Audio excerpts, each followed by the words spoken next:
Move. Play with something else. He sent that no invite. Yeah.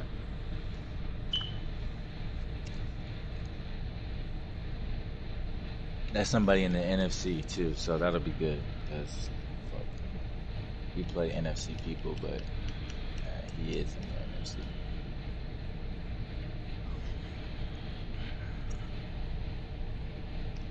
Come here.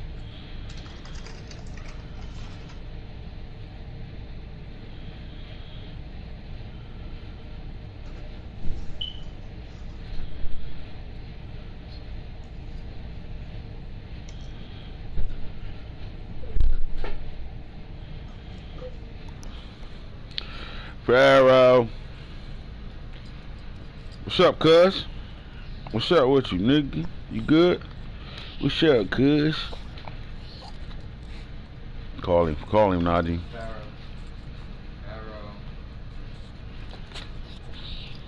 Man, I knew this little nigga was gonna want to stay here.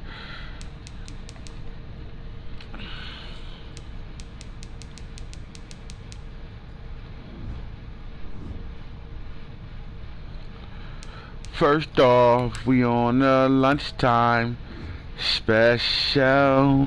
Let me bring my boy Nano over. Did Nano lose last night? He already got an invite. Tell him bring his funky breath over. Early in the morning breath. Early in the morning Canada breath. You already got an invite. Early in the morning Canada breath guy.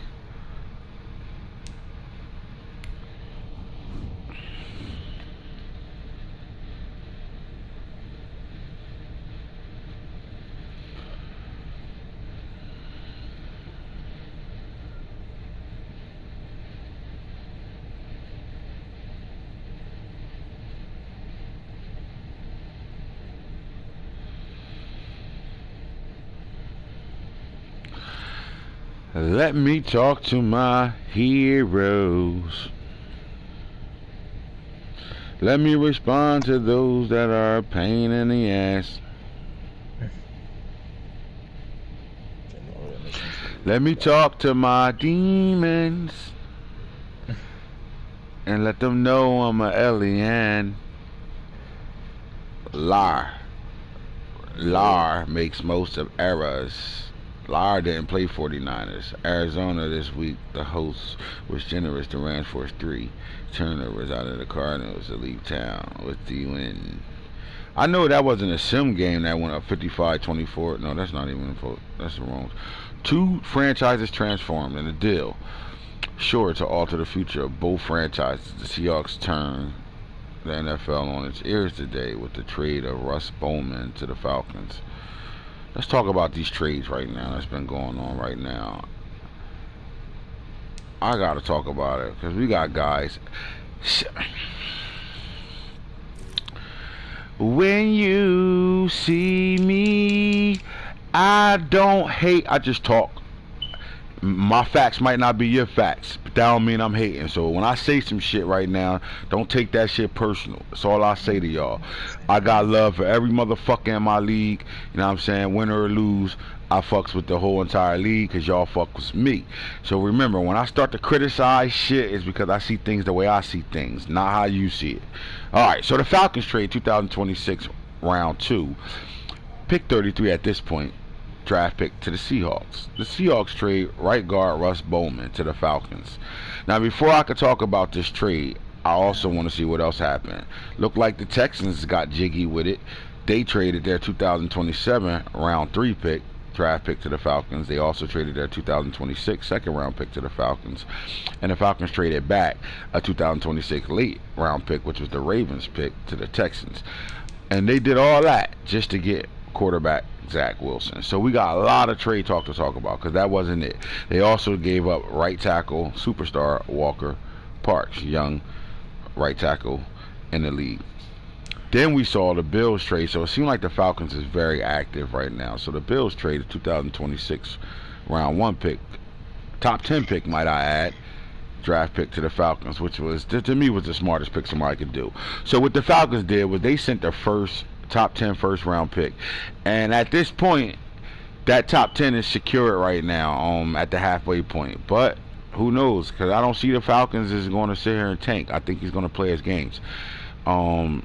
And you know, as you shuffling around and building your team, it can go two ways for you. They might play fast for you, or they might play slow. And you know, it goes two ways in trades. When you start blowing up your team, you're not going to get the results you want. So that might help out the Raiders, who have had to make some moves to clear up some cap space here. So as I'm looking at these trades, I got to come all the way down here. So let's take a look at some things right now.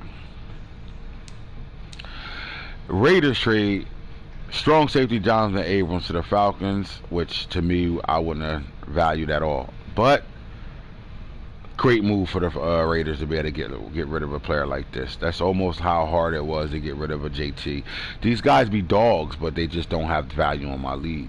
So for him to get rid of them, that means that guy wanted this kid right here, Malik Brown. So these are contract issue trades right here. The Raiders didn't want to part ways with a Malik Brown, maybe a Jonathan Abrams, but they didn't. But in return, the Raiders trade a 2026, so they swapped their first and gave up 2 studs. Now he's starting to look like me. These are the trades that I appreciate, bro, because it's the shit I gotta do to get to a top 10 pick. You know what I'm saying? Like when these niggas be sliding old ass Khalil Mack and then getting somebody's top 10 pick and getting Khalil Mack old ass off they right. Like we're not doing that. This is a hell of a trade right here. This is how you get from a pick at 32 or 31 to the number 1, 2, 3, or 4 pick right here. You can do it with 2 dog ass players that, you know, that makes your team. Because what happens is now the Falcons got a 3-for-1 trade, right?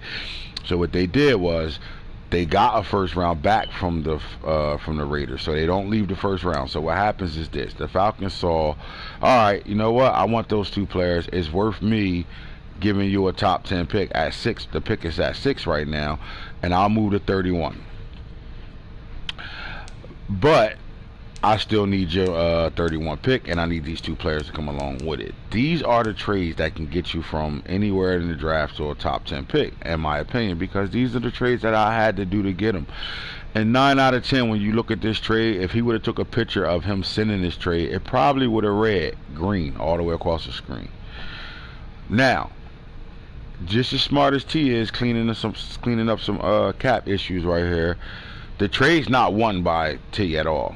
All right, because he's going to get 1 player he wants to play with at that top 10 spot, and he can make it do what it do. But the winner really is the Falcons, and it's more than just because he get 3 players out of this situation. It's what he did behind this trade. So let's keep talking. All right, so as you can see, Jonathan Abrams, Malik Brown goes to the Falcons from the Raiders for a right now first and a swap first. They say they swap first. All right, so let's take a look at that. We saw that. Also, the Falcons trade 2026 third-round pick. So T won because he got 2 picks out of this. Now, is it worth 2 picks? I don't think so. I think if you're going in the top 10, the 2 players was enough.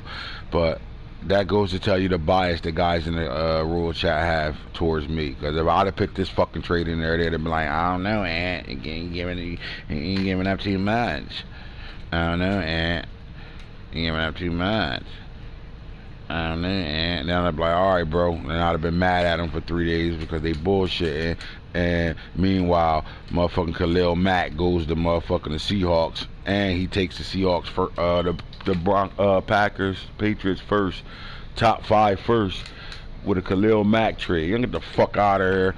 No, shit's terrible. Let me get all back on course right now. All right, so anyway, they do give up a 3rd round pick in 2026 as well. So now Bills come through and trade right outside linebacker Clayton Smith to the Falcons. I don't know who Clayton Smith is. I would ask my host on the channel to look into Clayton Smith to find out who this kid was and why he is in a trade from the Bills. The Bills traded him to the Falcons. I'm alright. Let me go look who he is. It doesn't sound like anybody for real.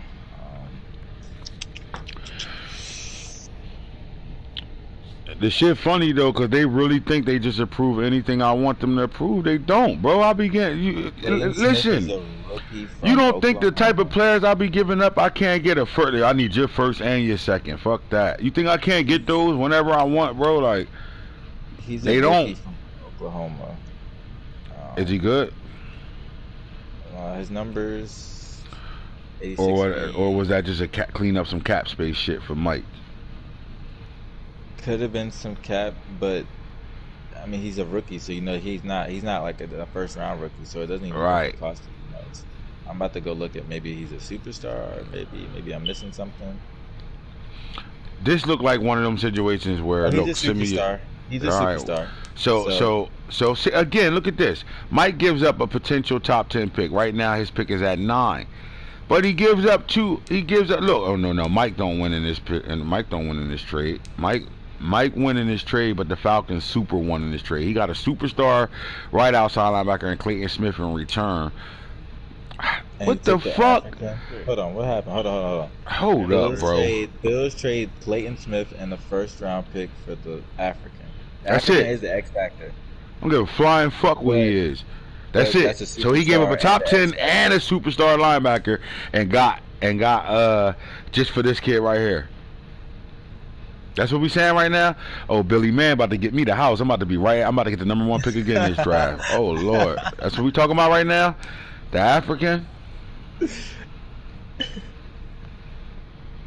He said Billy but Man. He got a superstar linebacker in return. And he's only like an 86 speed, 90. Like he's good, but he's not like oh shit. Like. Oh yeah, I'm about to. Oh my God, watch this. Billy Man about to get me the top pick in the draft, dog. Here we go again. Everybody be like, I'm tired of this motherfucker. God damn. Texas trade right tackle Walker. So the Falcons been shaking the tree. Every trade on here he's involved in. Yeah, God damn. So look at that. So look at the guard. Look at Russ Bowman. Let's see what he gave up, because he be raping niggas. So let's see what he gave up. Inside the scoop. The coach was supposed to get freaking Zach Wilson, man. I go on my flight to go home. Next thing I know, Zach Wilson is a freaking Texan in my division. Yeah. It don't even matter about the Texans right now. He in all build mode. You better worry about my boy. They got the Titans right now, boy. I got him on his shit right now. Let's see. The week one was messy. We got him again week 11. This motherfucker empty as a motherfucker.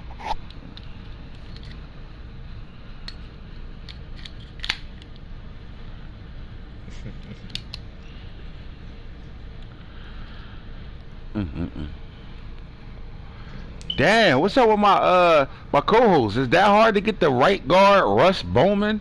Oh, I didn't even hear you talk about him. I'm over here still looking at the trade like that. We want to know what the Seahawks doing. They went and got Darren Waller and everything over there. This motherfucker got every old player with an ability on his team.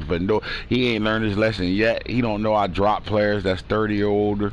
Him and Falk, they both don't learn, bro. They just don't learn. They just keep going go grab these old motherfuckers like I ain't gonna drop them niggas as soon as I get to it. Russ Bowman, pulling him up. He is. Falcons is making big moves right now. 89 overall, normal. He's a normal 89 overall. Wait, so we let that go for a second round pick? We talking about a top 10 pick too, not just the second round. We talking about the 33rd pick in the second round. That's literally the first pick in the second round for a normal right guard. All right, see, I gotta start checking the chat. Come on, Shoguns, bro. What y'all in the chat doing, bro? Oh, I'm about to start raping niggas. Oh my God, like this nigga always raping niggas, bro. They just keep letting him rape niggas, bro. How? Now then I gotta be the bad guy to go back in the chat and start talking shit. How the fuck this trade go through? It's not a good trade, my nigga. Not at all. Not at all. No, you accepted that early. Hey, what sure Ray killed me. Like, chill, damn. He gonna kill me like, chill, what the fuck, nigga? Look, I know Nano, your boy, he's struggling right now. Don't fuck with me. Chill. Pow, pow, pow, shot fired. Pow, pow, pow. Shots fired at my boy. Lost another one, my nigga about going tank mode. Yes, sir. Tank mode. Oh shit. We in tank mode. Sometimes you take us. You got to understand this. You in a really good division, right? And the NFC is really good right now, and then the AFC is really good right now. So what happens is this. I mean, I heard a comment. Damn. JK, the reason why you're losing? No, it's not, because y'all keep laughing now until that little motherfucker go on Superstar and unlock, and then y'all not gonna be laughing no more. You'll see. Just be patient, dog. He's a rookie. He dumb as a motherfucker right now. He gonna give you some good games. He's not. And then McCargo is really not an upgrade from anywhere yet, because he really wasn't super developed. Like I told you last year. See, this is the hard head part of people that don't listen to me. All right. I don't got guru on the back of my name because I'm the best Madden player y'all ever came across. I just know more than everybody else. And I ain't talking about those guys that, know all the metas and all that shit. I know those too. I'm just too much of a G to run that shit on you all game long. Pow, pow, pow, pow, pow, pow, pow, pow, pow, shots fired. Pow, pow, I'm shooting like a motherfucker today. Damn.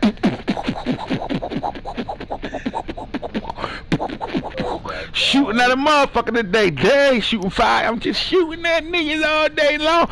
Alright, so Nano's football game is one-dimensional. So yes, he has the 98 speed running back right now that came out 97. Yes, he has the fastest running back in the league. One of the fastest running backs in the league, right? We know that, okay. But we're talking about Nano. He is one-dimensional. It's not hard to stop him when he's not at full force. See, it's a difference with J.K. Dobbins, because he was getting shut with J.K. too until J.K. got X Factor, and he was able to put Freight Train, Tank, and Human Joystick on him. Big difference. Right now, Nano got two raw, butt-naked ass running backs with no abilities. Okay? So leave my boy alone right now. Because he's one-dimensional, he's going to struggle. But what's going to happen now is Nano is going to listen to me, and he's going to develop a passing game this year through that struggle. And then when those players unlock and he get both of those niggas on Superstar, good luck to those in his division. I'm just going to say it like that. Because when he can score from anywhere on the field on a run play, you're not beating him. At all. Simple as that. And if you do beat him, it's going to be a close game. So don't worry about it. I got my boy under the tuck right now. I got him tucked right under the arm right now. Like right here. Nano, you can put your head right here. Lay that shit right here. And I'm going to squeeze and tuck that bitch right under me. And you just going to follow my direction. And I'm going to get you right, dog. Simple as that. Anyway, I don't like this trade right now. I don't like this trade right now. Falcons trade 26 pick to the trade 2026 round, second round, gave him the first pick in the second round. That trade guy, that's not a go, bro. I'm sorry. That shit not going down. I don't give a fuck what y'all talking about, what's going on. But see, just because my man A1 kept it 100 and said chill, bro, he accepted that shit before it got approved and shit. You know what I'm saying? I'm gonna leave him alone today. I ain't gonna go on the rules chat and start talking that shit. Like, what the fuck's going on in here, man? Y'all motherfuckers out here. Is that guard a star or superstar? Or I don't fucking know. Normal. All right, so before I get to the Ray Lewis or Manti Te'os of the league, we gonna talk about this. I want to know what the fuck happened in this Seahawk game against the Colts. You're not getting off so easy, dog. No way. Nope. I don't give a fuck if you caught a flight yesterday. I ain't get to you. I'm here now. You're talking to me. What the fuck happened in this Seahawks game, bro? We're gonna get a sound by sound conversation on what happened. Before we get to it, I want to talk about the box score. Man, I gotta key up the music for this one, because you know what? I'm gonna keep it 100 right now. You can't be mad at me, you know what I'm saying? I got love for you and all that, but you got your ass whipped.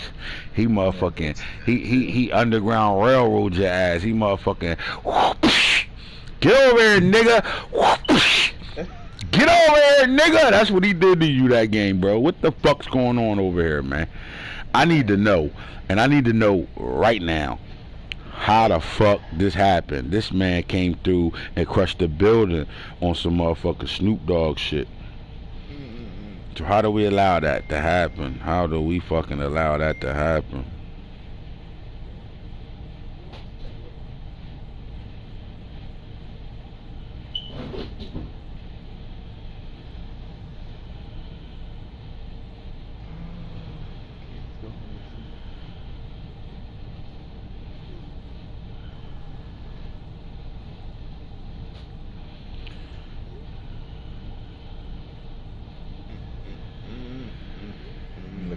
All right, wifey, no more text messages. I'm on a real talk right now, so let's get to it.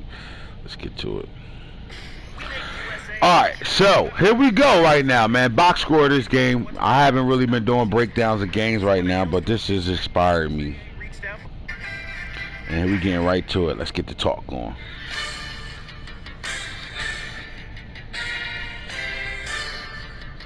Anytime somebody take an ass whooping and I break down the game, I gotta fucking play my theme music right now. And here we go. So look, bro, the man had 502 yards offensive yards gained on you. You get 342.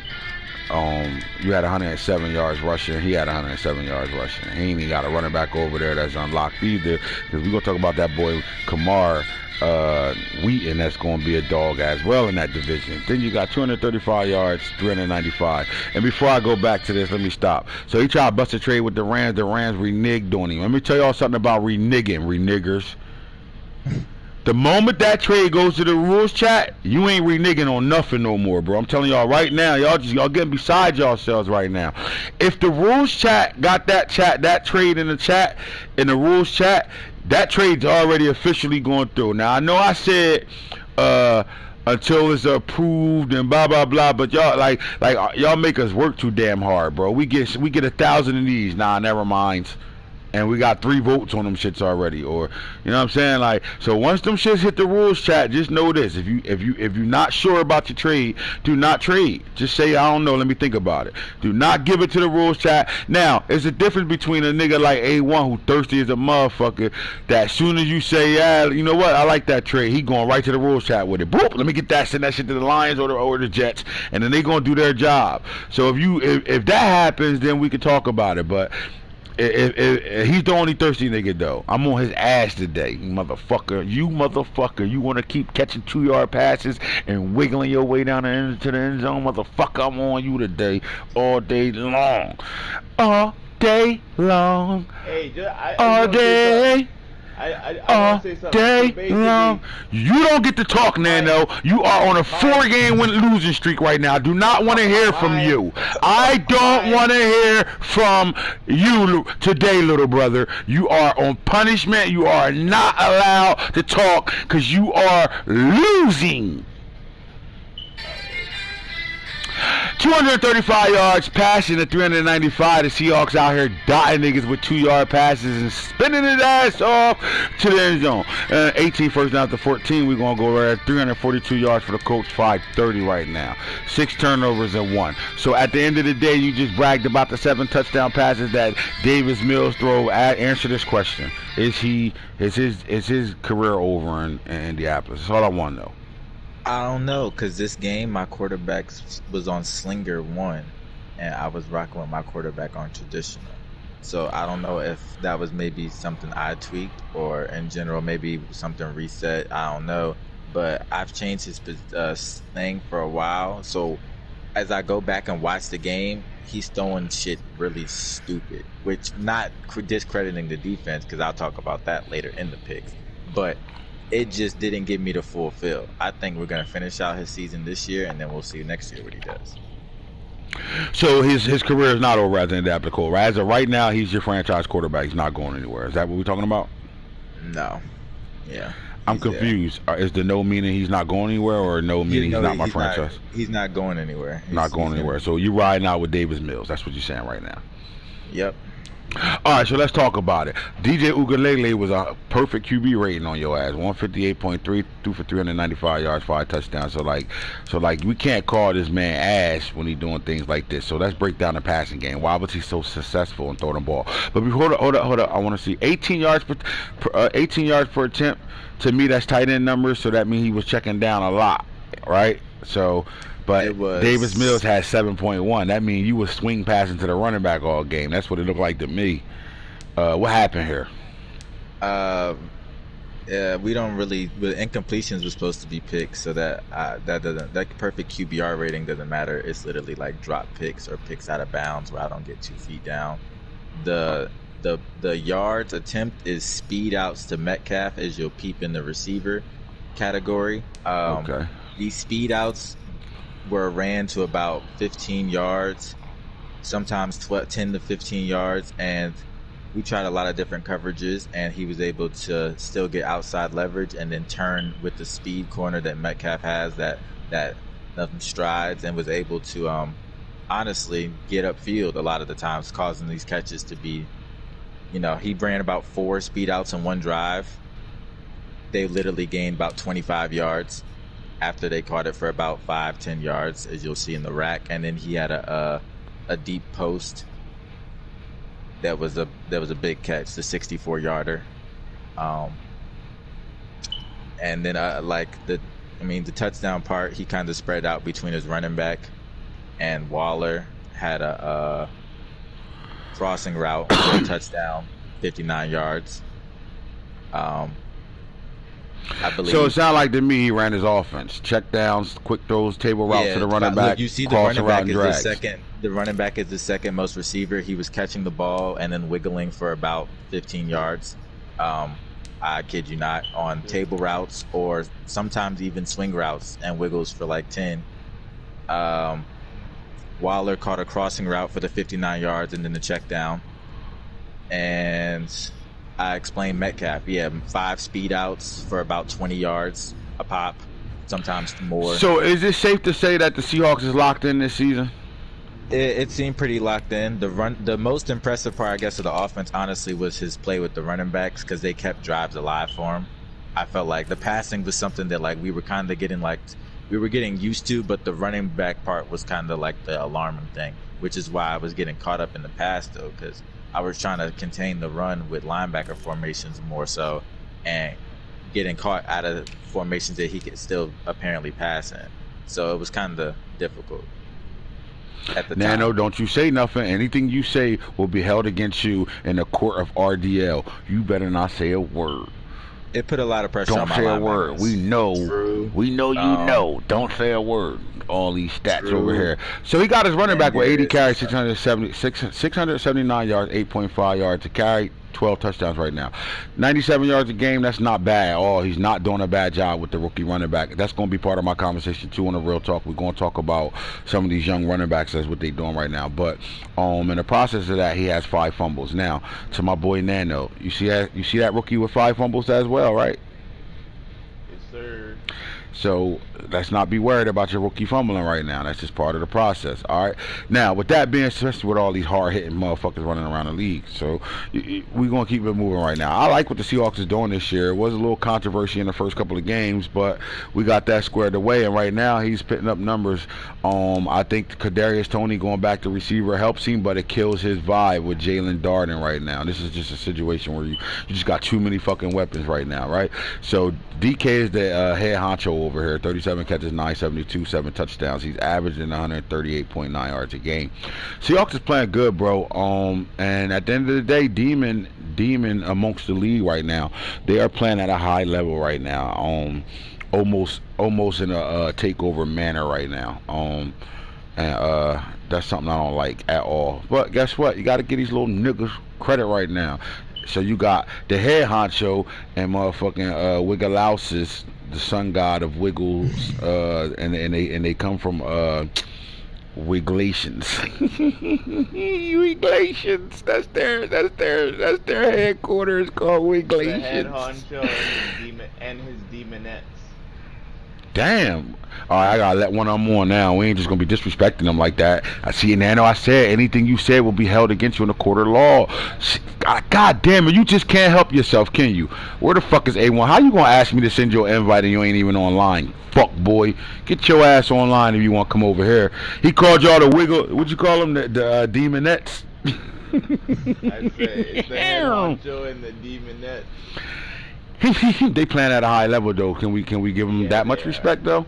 Can we give them some respect of them playing at a high level right now? The entire squad, they definitely are. All of them, like even their Uncle Demon is over there playing at a high level as well. I think right now. All right, so I just want to give a shout out to the Seahawks for playing at a high level, and the fact that he's winning right now. And James Wiggins, anybody with Wiggles in their name is going to play good. So James Wiggins has 7 picks. Shitted on by the fucking Falcons. Who they talking to? Yo, you got 2 shitters talking shit like they not getting beat in this season. A1, I'm on. Come on, bro. Don't just do me a favor. Don't come over here with that Barry White voice. I promise you, I'm roasting your ass. I don't want to hear no. I'm saying though, I was running my running backs way before he was wiggling. The whole league does it. Plus, that shit's on YouTube. If you come over talking like that, we got a problem, B. What? Where? With who? Why you just going to Wawa for? You gonna go buy what? Well, if you ain't bringing me a motherfucking nah, you can go, bro. I'm just playing with you. I was ready to get my fat boy on. You heard me? I was going to say I want a bagel, sausage, egg, and cheese sandwich. That's what I was going to say. Oh my God, that'll come through right now. God damn, that'll come through. Are we in week 9 yet? Do we got other stats coming on through right now? It's 8. Week 8. What's the deal? What's the deal? What's the deal, man? There you go. There you go right now, man. All right, so I was asking my young gunner about y'all game and shit. You seem like you wanted to get over here bad. The mic's open for you to talk, man. You representing your demon squad right now. Talk your shit. I'm getting tired of you guys calling me this wiggle, all this wiggle noshes, all of that, man. Everybody wiggles, man. Everybody wiggles. Watch the tape, Everybody man. Nobody does it like that, though, bro. You caught a swing everybody pass, and your hips started moving like you was doing karaoke. So you out here P. Diddy and niggas, dog. That's what you doing? P. Diddy and niggas. But you wasn't doing P. Diddy before. Now you P. Diddy as soon as you touch the ball. What's that about? I've been doing that. What you mean? Oh my gosh.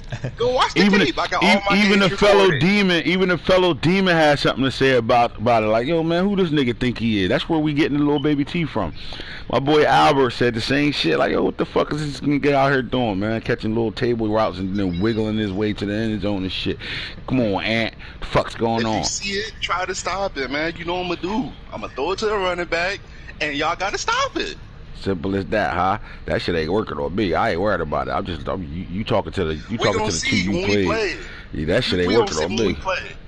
You on my schedule? Please tell me you on my schedule. With this wiggle noshes, man. That's hey, man. It's getting. That offense baggies. We bag shit. The thing is, even when you click on, it's still you get the after effect. You click on sometimes and your players will get dead leg because you already wiggled us out the animation. Like you know what I'm gonna tell you to do? I'm gonna tell you to press square, man.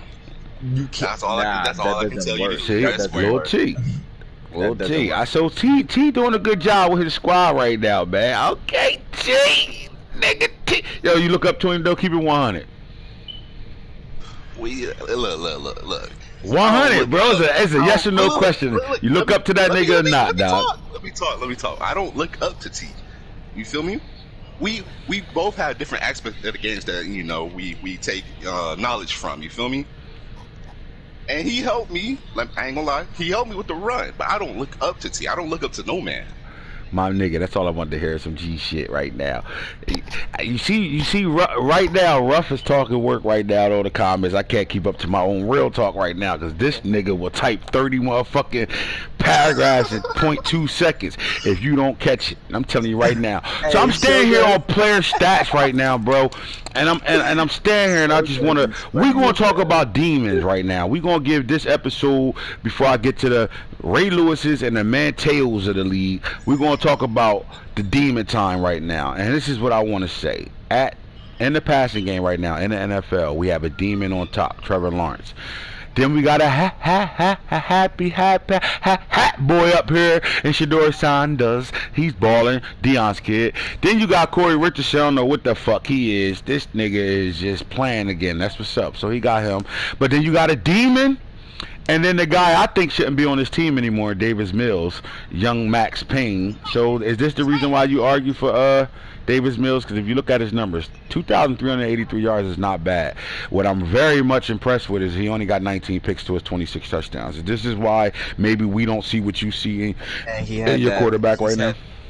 Yeah, he's had 2 influx games with a lot of picks and just like where we kept kind of trying to dig ourselves out the mud instead of maybe running a little bit more. And when I watched the film, I just realized, that's why we got the running backs we got when we struggle in the past. Sometimes we got to be able to put it on the ground and make some plays out of it. So we just got to get back to our fundamentals, Then the next quarterback on this list is DJ Ugly, another demon up here. 2,372 passing yards, 19 touchdowns, 19 picks. But he is 73% on the season right now.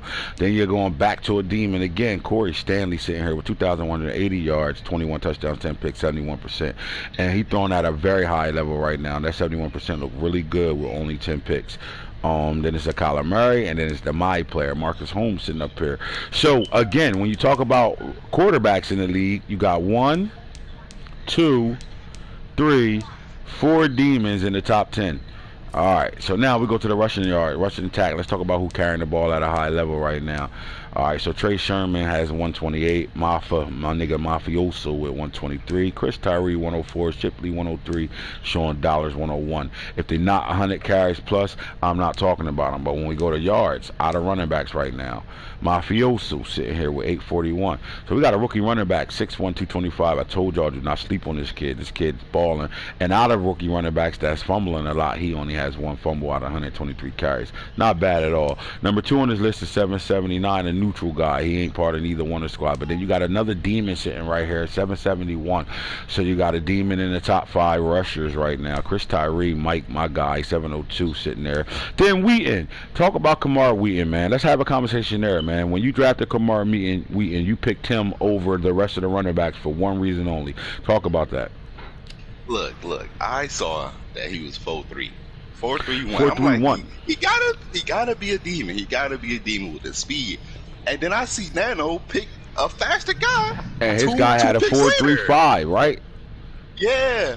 I know for a fact. I know all that shit. Nah, but you know what it is though, bro? It's mad, and like I can't control that part of it. So what happens is this: if you see a guy with 4.4 speed on him, anything 4.44 and under, you're looking at a 92, 93 speed per Madden trait. So usually it comes out that way. But then you get these 93 guys that be having 4.38s. When you see 4.38s on them, just think 4.4, bro. They not like 95 speed. They're gonna be 93 to 92 speed guys. So what happened was, same thing happened with the linebacker level. The linebacker that Snake, the Jaguars picked, said he ran a 4.45 flat. So that's a 90 speed. That's anywhere between the 88 to 90 speed. But he came out 94 speed. So I'm quite sure if niggas would have saw 4.41 or 4.32 shit like that on him, he gets picked in the top 10. You know what I'm saying? He don't go that at linebacker. He doesn't go that far and able for Snake to get him somewhere like 15, 16 or 17. But that's just mad. Like honestly, when I'm making the players, if they got a 20-year-old stamp on them, you got to watch film. If you watch film, you going better, because you would have been able to tell. If you would have put his film on and then put like when you looked at running backs, I asked you this question: who were your top 3 that you would have picked at 4? Look. There was you got Kamar, you got the guy what's his name picked up, Nano picked up. Will from the Bengals, okay. And then there was one more guy that I was looking at. I wanted. I forgot his name. I gotta go in the league and check his name. Now, if you go, I could do it for you. I'll do it for y'all. Come on, go to rosters. I want to stay here because this is Will Shipley went to the Bears. Yeah, Will Shipley. Yeah, he had a high 40 time. Evan Pryor. Cause you watching the livest show in the afternoon right now. This shit better than ESPN. This shit better than motherfucking The View. This shit hot.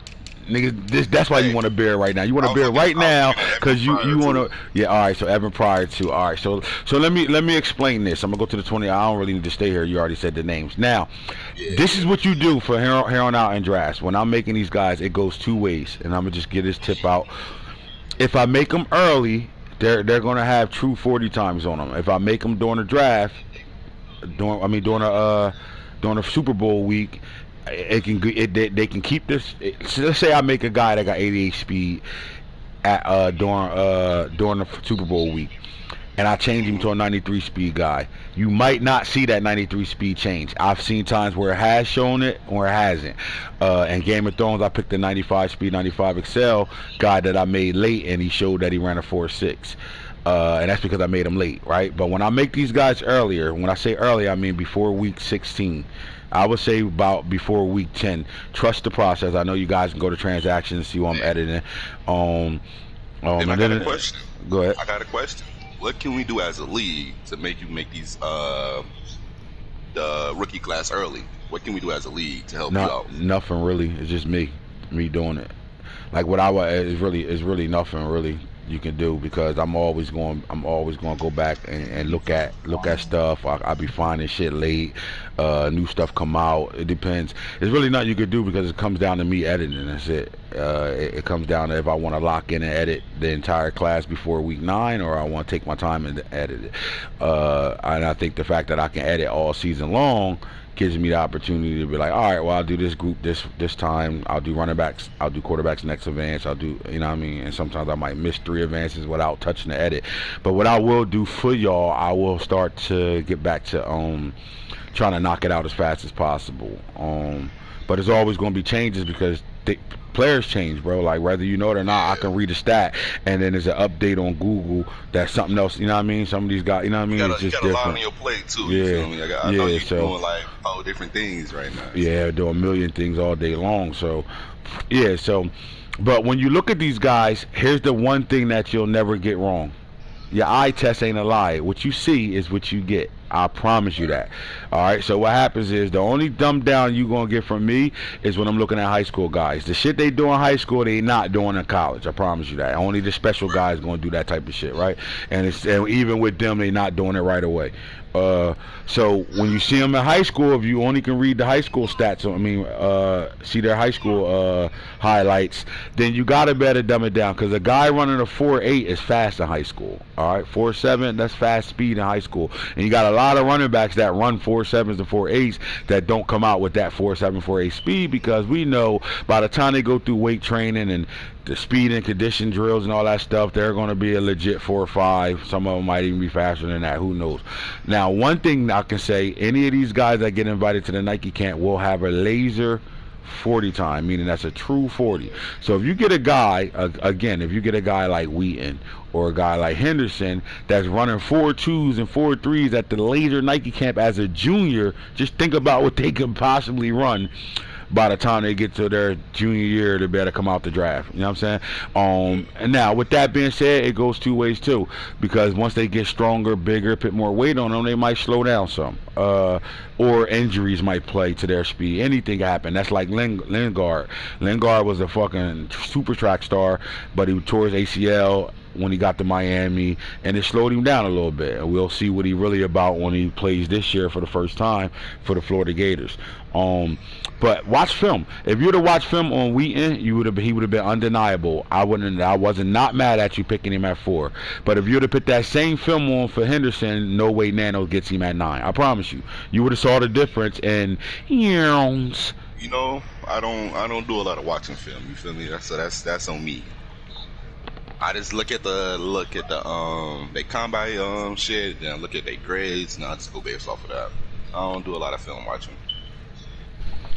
Yeah, so I would definitely start to like really, even if you don't, you know what I mean, just watch film, just watch film, bro, because it's times where I miss giving y'all hints and shit, where I do the mock drafts and stuff. I haven't done a mock draft in a while. Now, you might catch me on Real Talk talking about the rookies a little bit, but you're not getting hints from me, right? So it's only fair to just watch the film. That's all I'm saying. Just watch the film. Do your own homework outside of the leagues. That means outside of combine numbers that you see on these players when it's time to do the stage 2 and all that.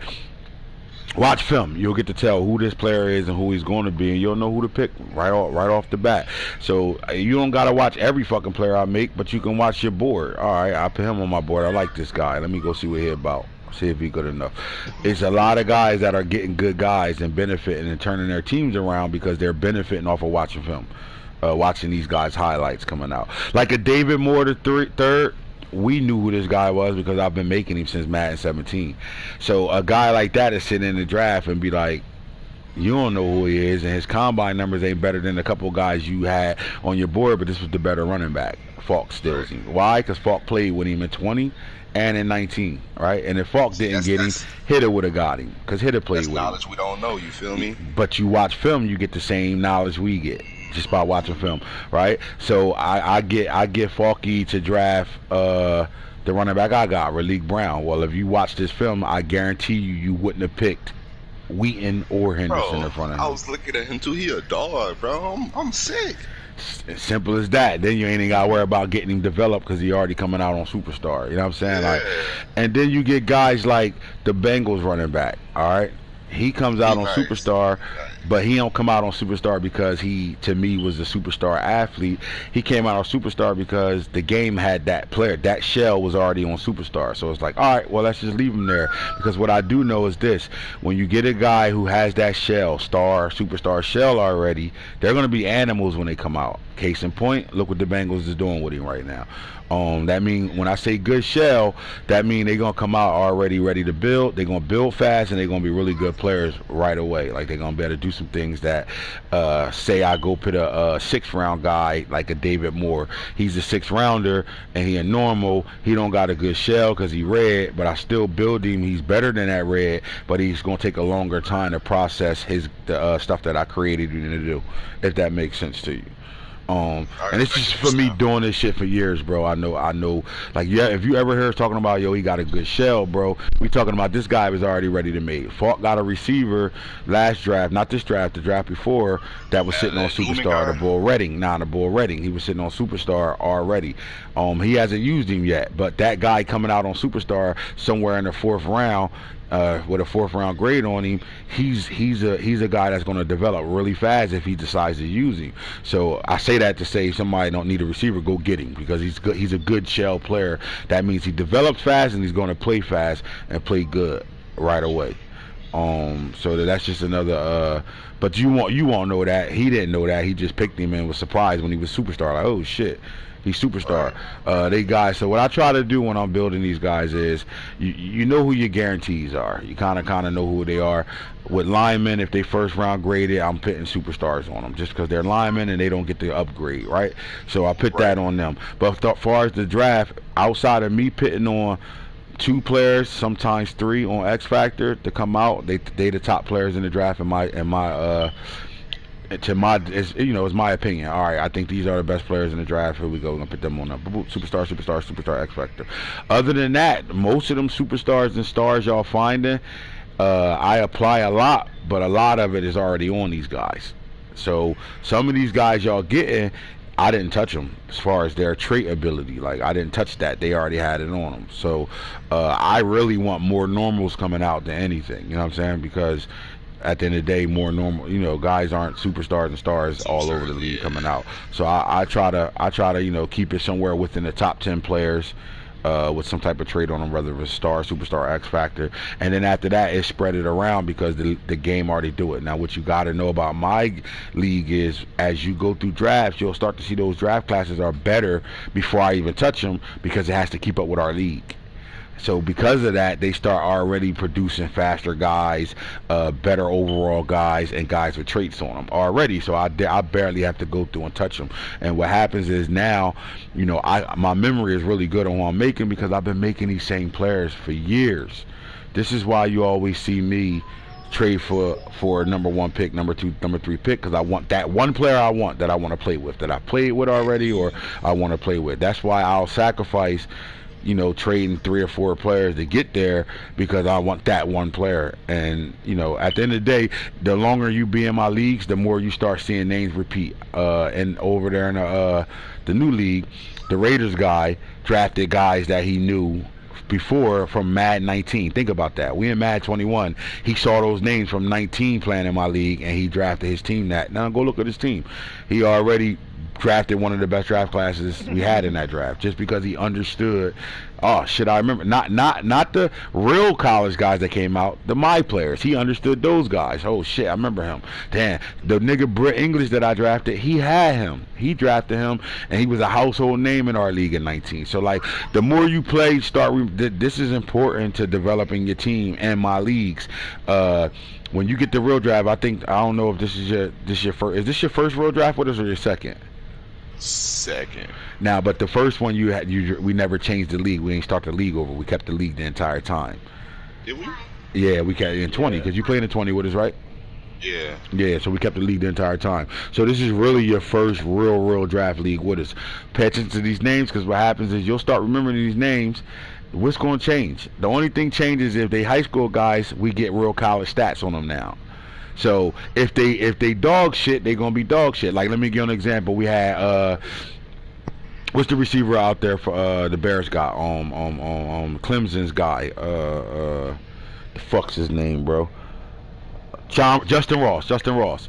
When we was making Justin Ross, he was still in high school. So when we was making him, then he had that freshman year at Clemson, and we would make him a dog no matter what, right? And then now he tore his ACL. You didn't get to see him for a whole year, so he came out still a dog because we know his potential, because he has college film to show that he's a dog. But you got some of these guys that get to college and they really don't have good seasons right away.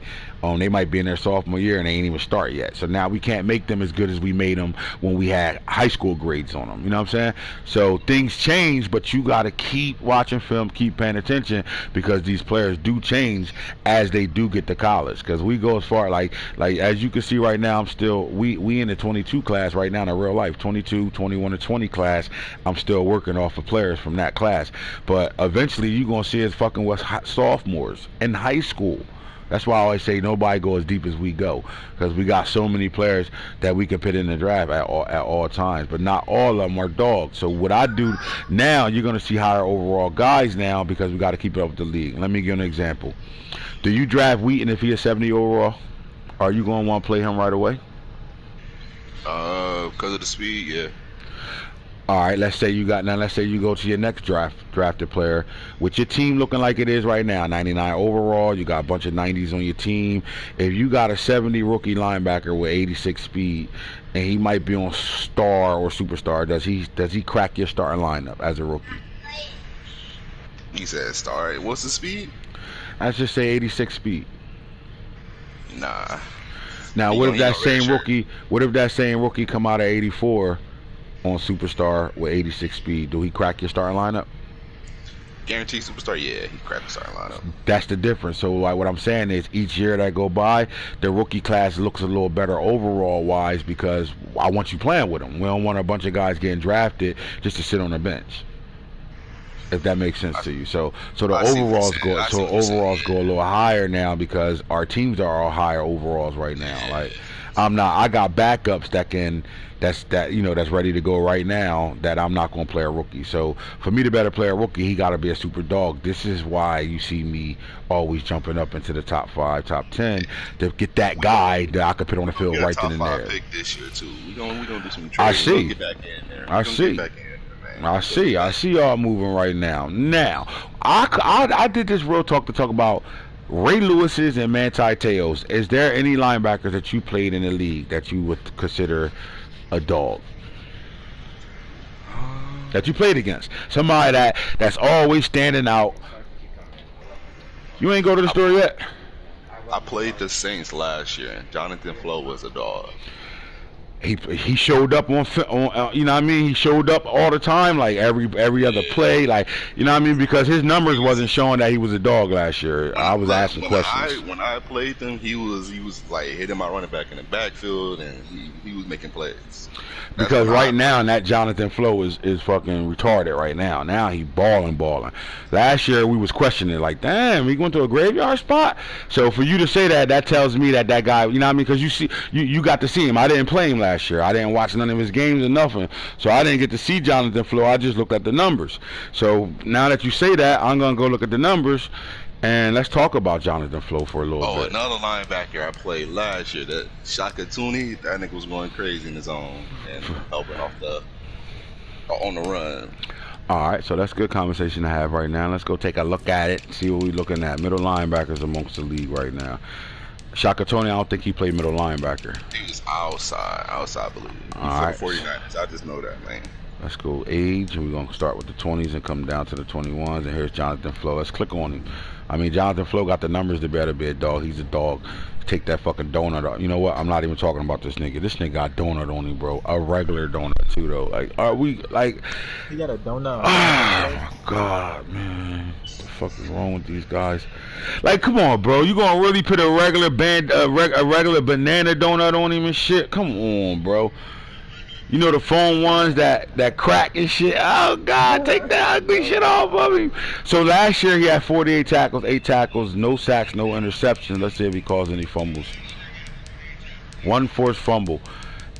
This is why we said, wait, what the fuck's going on with Jonathan Flo? Now, halfway mark, he's way past those numbers right now. 54 tackles, 7 tackles for loss. Did you play him this year or last year? 1.5 sacks.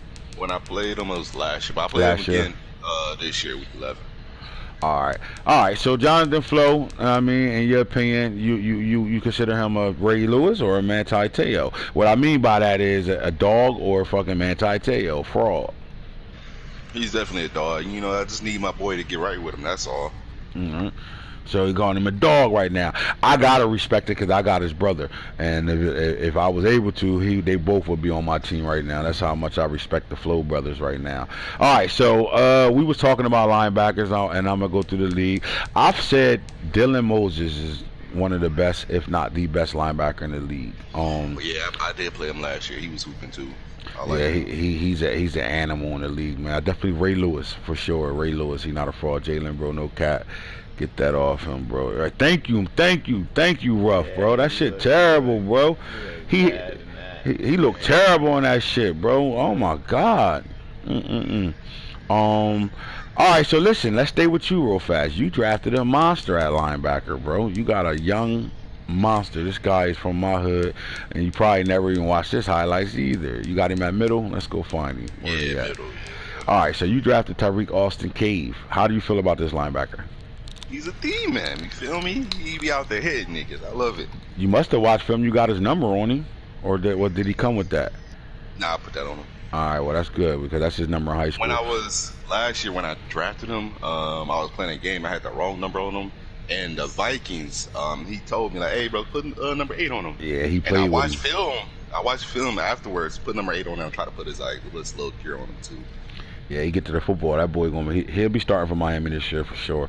I like him, but I'm biased because he's from my hood. So I want you to talk about this linebacker. What has he done for your linebacker group since he's been over here? Hey, he came in, started off rip, started. He came in, he changed the whole, linebacker core. I had what's the boy name? That I drafted 2 years ago, maybe 3. Hold on, I'm gonna go to his name real quick. I had Shane Lee starting, right? Shane Lee, okay. He got the boo. Not gonna lie, he got the boo. He not on your team no more? He's still here, but he don't get as much playing time, you feel me? And Shane played at a high level when you brought him over. I remember you kept telling me the Bucks had a Shane Lee, had to change his name for you.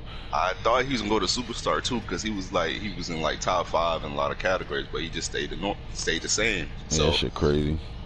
When K came in, I was like, yeah, he's starting off rip, and he changed everything. He can play in coverage good. He can stop the run when needs to be. He can hit niggas, get fumbles. He can do everything. So a lot. He helped my defense out a lot.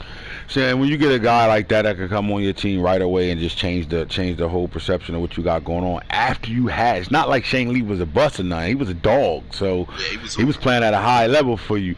And this guy comes over here and pits him, look, you go on the outside and play that same type of game and let me hold this middle down. And a young kid too playing a middle linebacker for you right now. I'm gonna ask my other coaches on here. Nano, you played against this guy. Do you feel like he's a dog? Yes, I do. He makes them tackles. And can't shed them. He had 9 tackles against me. Look, as a rookie, 89 tackles, 9 tackles for loss. I'm not mad at that number at all. 1 sack, 3 picks right now, 39-9. He's already back at the same tackle for losses, so you know he's getting to the football. That means he got a good get up because he can not just get to the football, find the football. He getting to him before they get started, so he's getting there, especially with that speed. If you look at his ratings and stuff, the guy he's a monster. He's definitely a monster.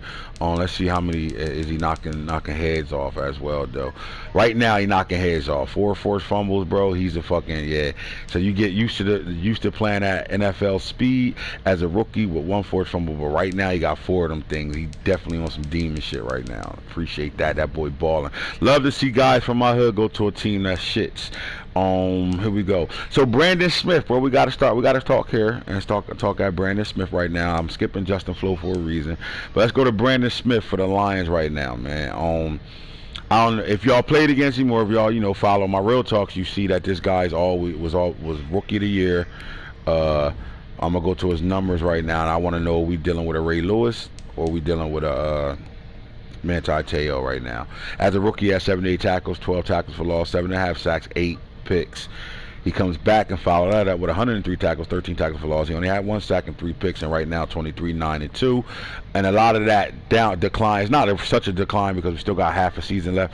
But a lot of it is the Lions hasn't been playing this game this year. You're having family situations going on, so that's and you would think the numbers would go up with Computer Love, but it all depends on where he really got him at. You know what I'm saying? He might got sub linebackers on the field.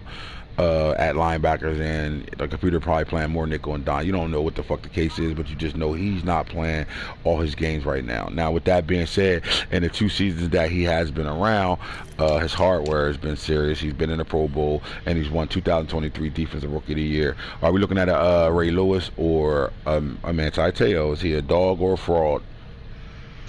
And in them 2 years too, he got 3 forced fumbles. His second year and 2. His first year, definitely Ray Lewis for sure.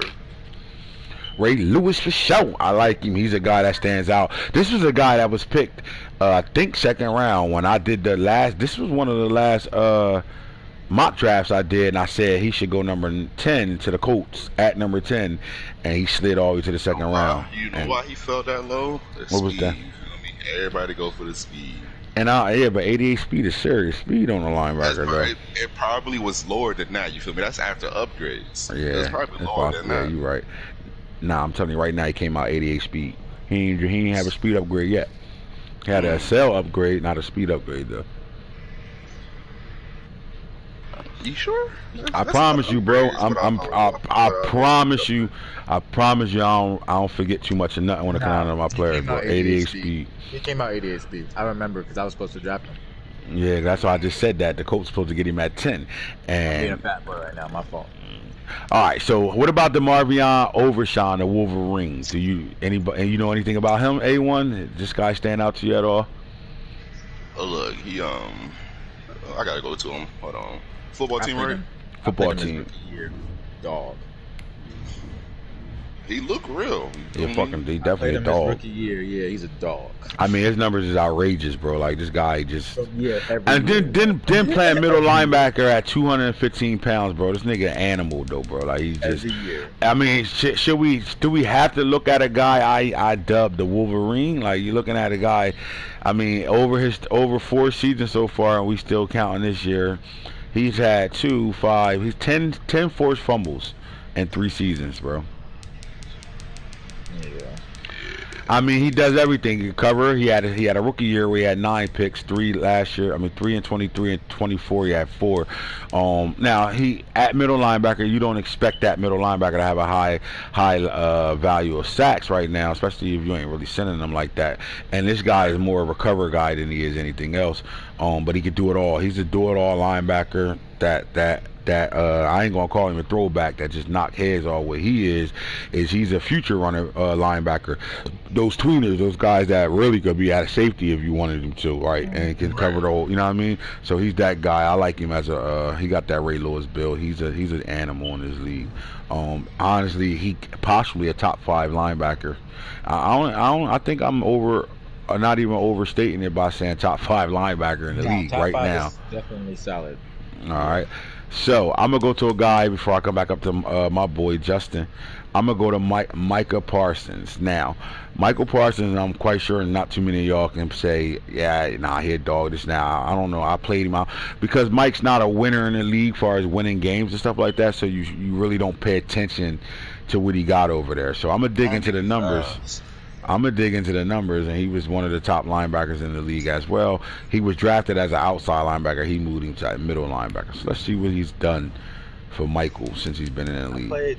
I played him like twice since we started the whole RDL. He's like all over the field. I would label him a playmaker too. He hits, but I would label him a playmaker. But here's the thing, Mike play all his games. You don't get a computer game with him unless he just feel like it at the end or he on vacation or something. You don't get it. So when you look at these tackles, you're looking at a guy that's playing all his games with these type of tackles. Now remember, this is not sim 15 minute. When you sim and play the computer or you just sim because you ain't playing that game, the computer going to register 15 minutes, right? They're going to play 15-minute games. They're going to register that. We talking about 7-minute games right now, right? 95 tackles in his second season, 11 tackles for loss, 4 picks.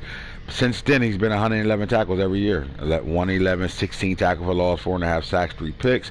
111, 15, 2 sacks, 2 picks. He's a fucking baller right now. He playing on like alien level right now. He might disconnected. And on my cord, I just did some fat boy shit. I apologize. All right, yeah, I was on my cord. My bad. So my question to y'all is: this guy, I'm gonna go across the room with y'all. A1, just looking at the numbers right now on this guy, what would you label him? He's definitely a demon, Ray Lewis for sure. He's a Ray Lewis, just the situation. Yeah, he's a Ray Lewis. Yeah, I like Micah Parsons, but I don't like the situation he's on. Does losing games hurt him? Yes. Yes. It might ruin his resume. Yeah. Not being in the playoffs hurts him a lot too. He crying over there, man. He wanna go somewhere else. Yeah, because he could really carry somebody in the playoffs. 11 forced fumbles in 5 seasons, man. That ain't bad either. Yeah, ain't bad either. Crying over there too. Give a playoff team that guy, bro. That's a different linebacker room, honestly. All right, we come back to Justin Flo now. All right, so I'll open up the door. This nigga boy, oh my god! But then is he hurt from the 9 games he missed last year? I think so. I think it makes him like slow in your gameplay sometimes, because some games you'll say his name a lot, and then some games you'll be like, "Where the fuck is Justin Flo at? Like, where are you at?" Like, and I was going to say that to you. So my question is: he inconsistent? I think the injury just, you know what I'm saying, it might have just jet lagged, you know what I'm saying, like, because his rookie year, 60 tackles, 7 tackles for loss, 5.5 sacks, 10 picks. But then the injury year, he had more tackles than he had in the year, you know what I mean? 99 tackles, 12 tackles for loss, 3 sacks. He started. As soon as he touched the field, he started. He's been a starter all 3 years so far. So right now, 24. Like the tackles, man, 24-3. I don't like these numbers right now. The 4 picks, that just seems consistent with what he does. He looks like he gets to the ball. He's a good cover linebacker though. When you go to him making people fumble, no forced fumbles in his rookie year. He has no forced fumbles right now. He had 5 in 1 season. So that best season he had, tackle wise, he had a lot of fumbles in that season. I don't think we could consider him a top 5, bro. I definitely think he's Ray Lewis. He's not a top 5 though, not yet. That's my opinion. I don't think he's a top 5 yet. I can see it. It's week 8? Yeah. I mean, has the scheme changed on defense though? Like, you know what I'm saying? Somewhat. What I got him doing is a little different right now because he got lurker on him. So I'm really only about covering motherfuckers with him. And then I'm using him a lot more. I used to let him just roam and do it. When you see these numbers down here, that's him doing it himself. Even the 10 picks, bro. Like, I wasn't even controlling him. I was using my other linebacker. Like, I like to let my best linebackers play by themselves. Yeah. And it shouldn't be that way now because this game is really based on using for the most part because your AI will dumb you the fuck out on you in a heartbeat. But this is him. I'm using him a lot more. Right now, I'm using him a lot more. That's probably why you see less tackles because I keep him out of. And then he a deep blue dropper. Like, he's not really in the mix in the run game as heavy as I should allow him to be. But I just think with the numbers and what he's doing right now, I don't think he top 5 at all. Right? He might not even. What he's saying, yeah, because he might not be a league top 5 as much as like a Ravens top 5. Like, you know. Right.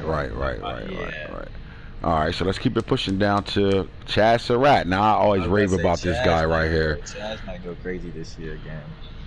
Have you played the Browns yet, A1? No, I don't think so. All right, so let's dig into the numbers. Now, I'm calling this guy an animal. Now, he was the number 1 linebacker graded in the first draft class in 2021. It was him and Dylan Moses. I think we're looking at the same type of player Dylan Moses is. This guy is that much of an impact on his defense. I play this guy twice a season, so I could tell you right now, this guy is all over the field all the time in our games. He stands out. Like, he just really stands out in my opinion. So let's look at his numbers. Since 21, 84 tackles, 22, 92 tackles, 70 and 23, 90 last year. He had 22. 7 tackles for loss, a sack, and INTs. So he's spread out. Like, he does a little bit. It looks like he's a linebacker that can do everything for him. I like the numbers on this guy. Now, For him to be such a hard, like 5, 7, 9, 10 forced fumbles in his 5 career. He got 4 full seasons in a season and a half, so 4.5 years. He has 10 forced fumbles. This guy's an animal, bro. My question is he top 5? I'll put him top 5 because look, he got the tackles for loss, and then he also get into the QB some years too. Yep. And then he also going and playing coverage and getting interceptions. Mm-hmm. And then he also coming down hitting niggas and getting fumbles. Right. I like him as a top 5, man. Like, definitely, I like him. So we got Dylan Moses, him, and Parsons. Are we calling Parsons top 5, or we think Parsons outside of the top 5 because they don't win? Outside looking in. All right, so we got 2 top 5ers right now. All right, just keep on going down this. I'm not gonna go with Hammer because he went from safety to linebacker. We talked about Dylan Moses already. Do I have to go back to Dylan Moses, or we just know flat out this is that guy for the Dolphins? Have you played the Dolphins? Matter of fact, you played the Dolphins and gave him his first loss last year.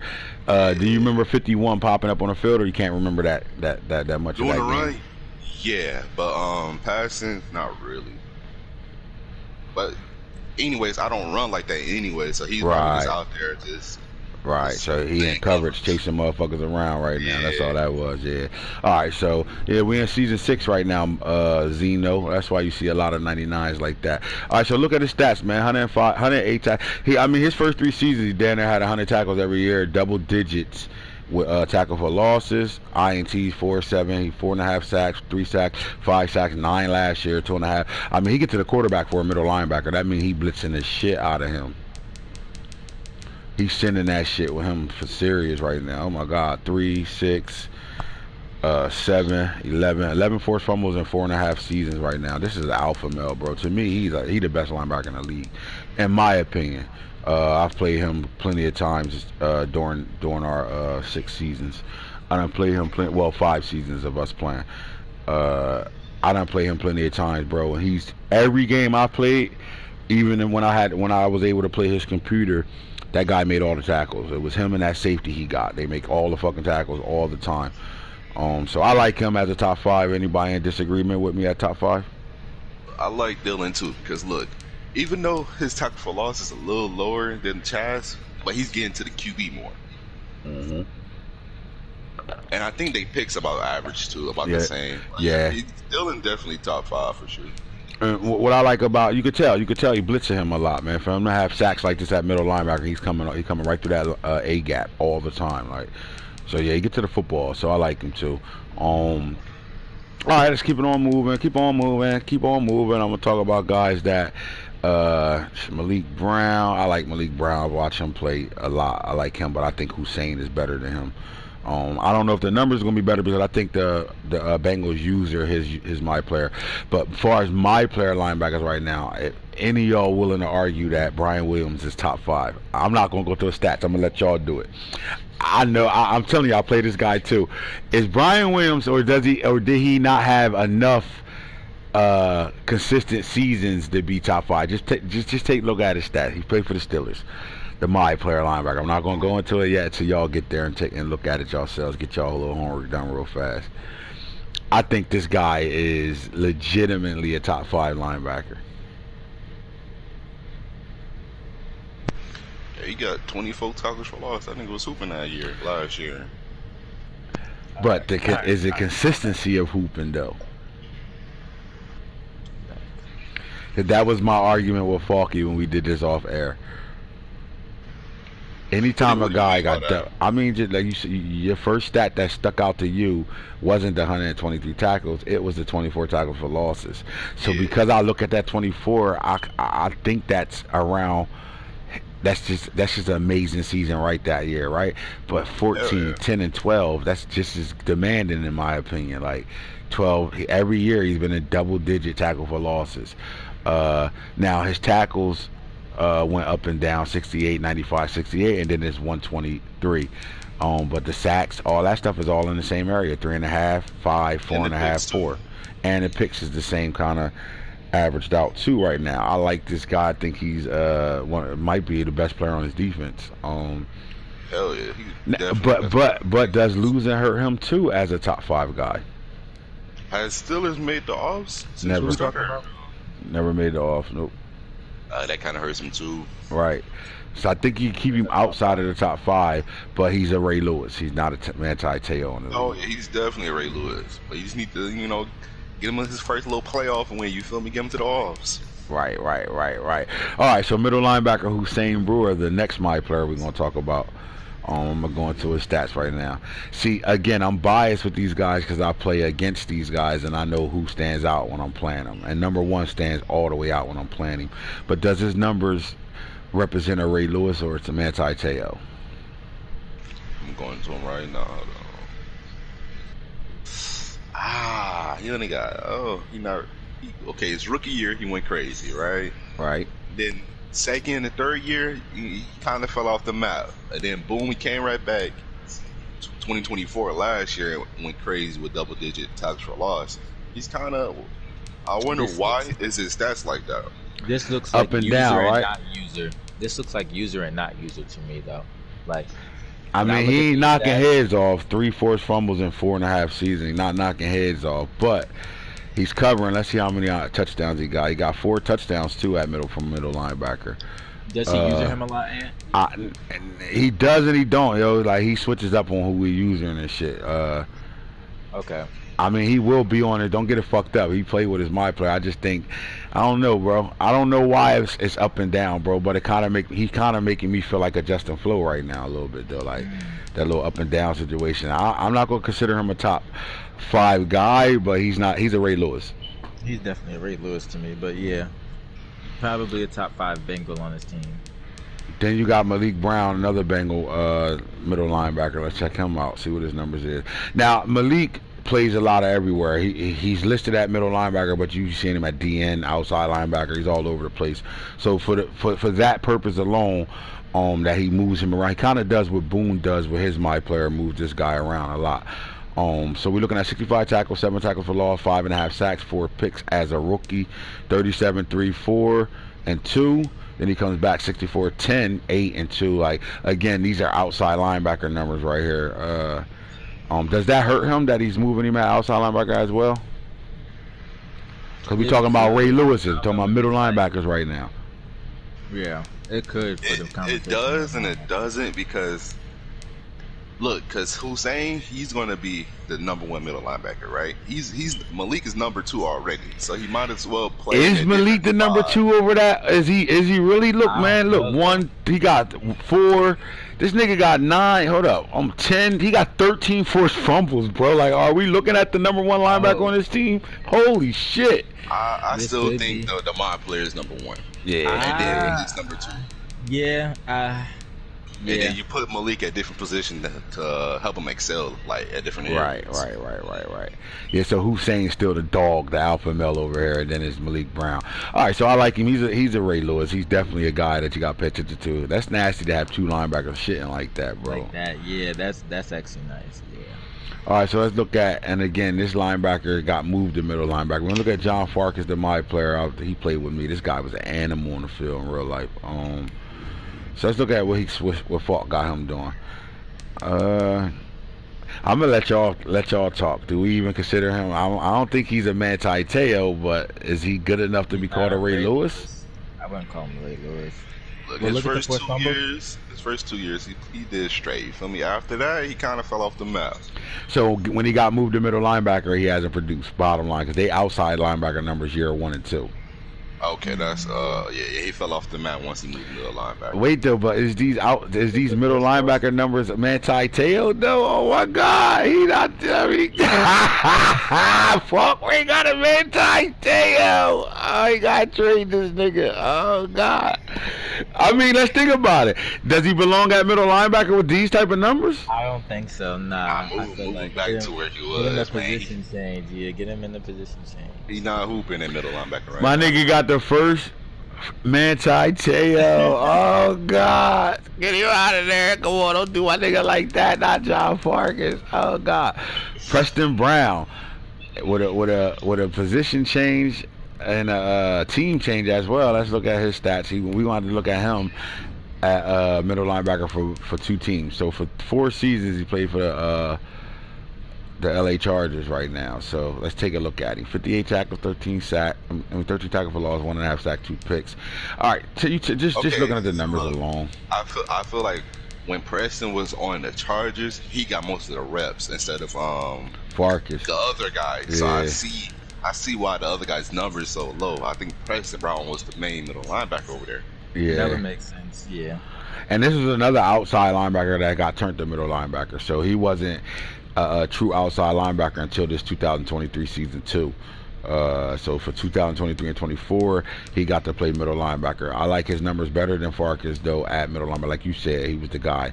I still don't. Are these Ray Lewis numbers though? Like, are we looking at a Ray Lewis or are we just looking at a good linebacker? I'm looking at a good linebacker. Good linebacker. Honestly, he hooping for the Cowboys right now. He got to look at his numbers right now at the week 8. Yeah, he's hooping. But going off the other stats right now, I'm looking at a good linebacker. He's on pace for 80, 10, and maybe another pick, maybe 2. Good linebacker. I like that. We're gonna keep it there. Good linebacker. All right, so let's go down. We know what Isaiah. Do I even have to talk about Isaiah Simmons, fellas? Do we gotta click on him or anything like that? All right, let's keep it moving. Please just move. Keep it moving. I do want to kind of keep this. Check Simmons. Oh my god. All right, here go one. I'll go down here. Here go one. Quay Walker for the 49ers right now. Let's take a look at him. I think he's a Ray Lewis, but we'll see. Let's take a look at it. I think Quay's supposed to be the true. Nano users him too the entire game. 63 tackles, 17 tackles for loss, 3.5 sacks, 2 picks as a rookie. He balled out, 2 forced fumbles. So 70 tackles, 10 tackles for loss, 2 sacks, 3 picks. Last year, 76 tackles, 15 tackles for loss, 2.5 sacks, 7 picks. Wait, these good numbers, bro. They ain't bad numbers at all. To know that that's Nano's user though, like most of the game, those are pretty good numbers. Because usering, you're not gonna get like 90 million. What? You might, but like. Certain people I ran some of my friends out they want me to go to the courts or something. Well, you already knew you was running into your friends. Who you fooling? You fine, go ahead. No, I didn't. Bullshit. Don't lie to me. Remember, I was a kid too. Fuck, you want to just walk the Wawa forward like you knock it off. Have fun. When I call you, it's time to come in. All right. I come home at 4, is that cool? Yep, that's fine. Alright, thanks. All right.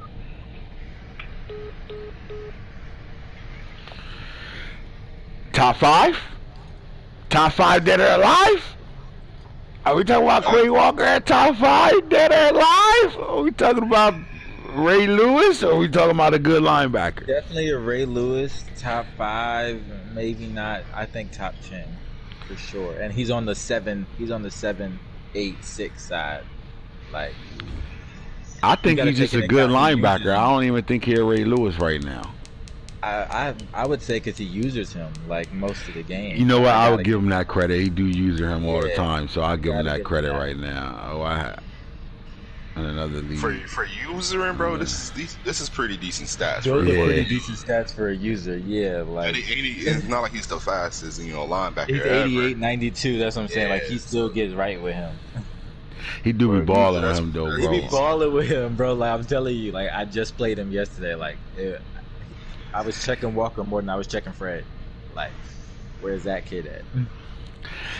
All right, let's talk about. I know I talked about this is Ray Lewis and anti-tails right now, and I'm quite sure some people probably pissed I ain't touched their linebackers yet, and I like that.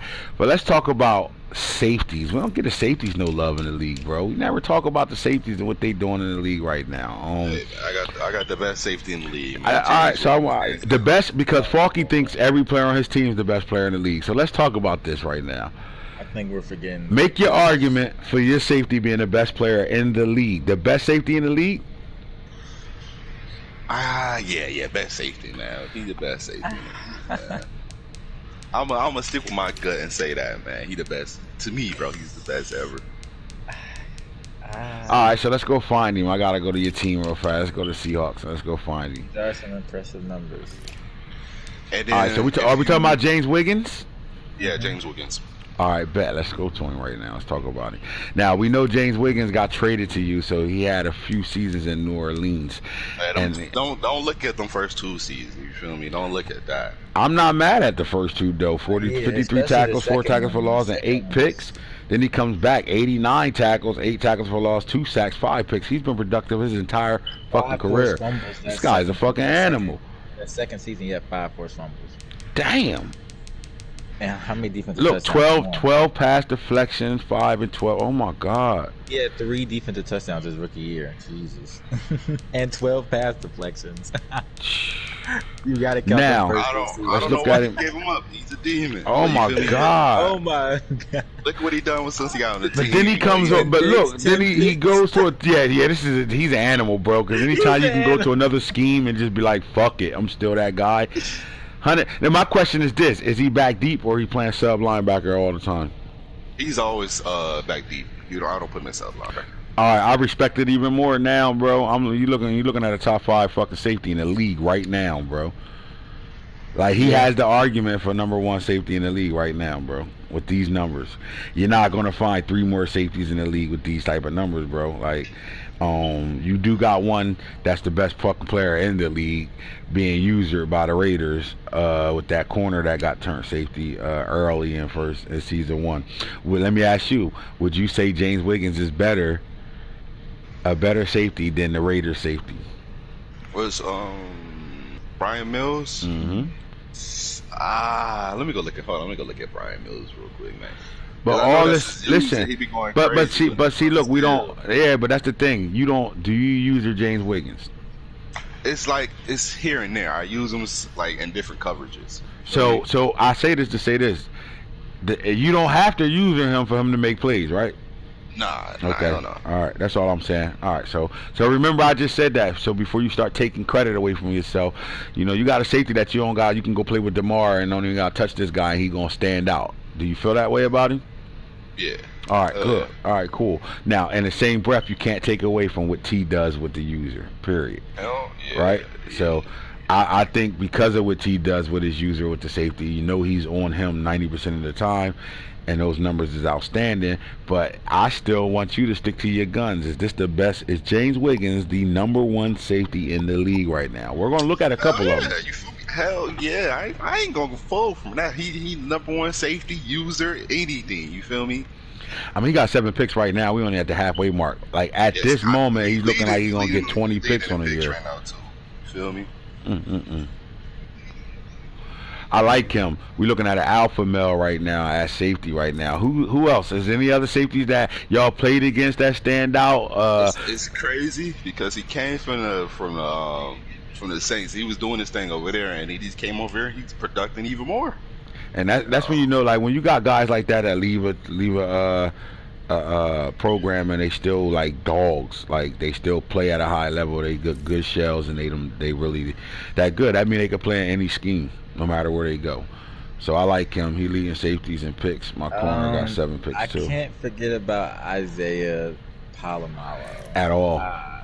At all. So, but let me ask you this: wow. Is he amazing throughout, or is he had that one great ass season? That's the question. I played him on the second year. I didn't even play him his 18 picks year, and he was just everywhere. Like it's.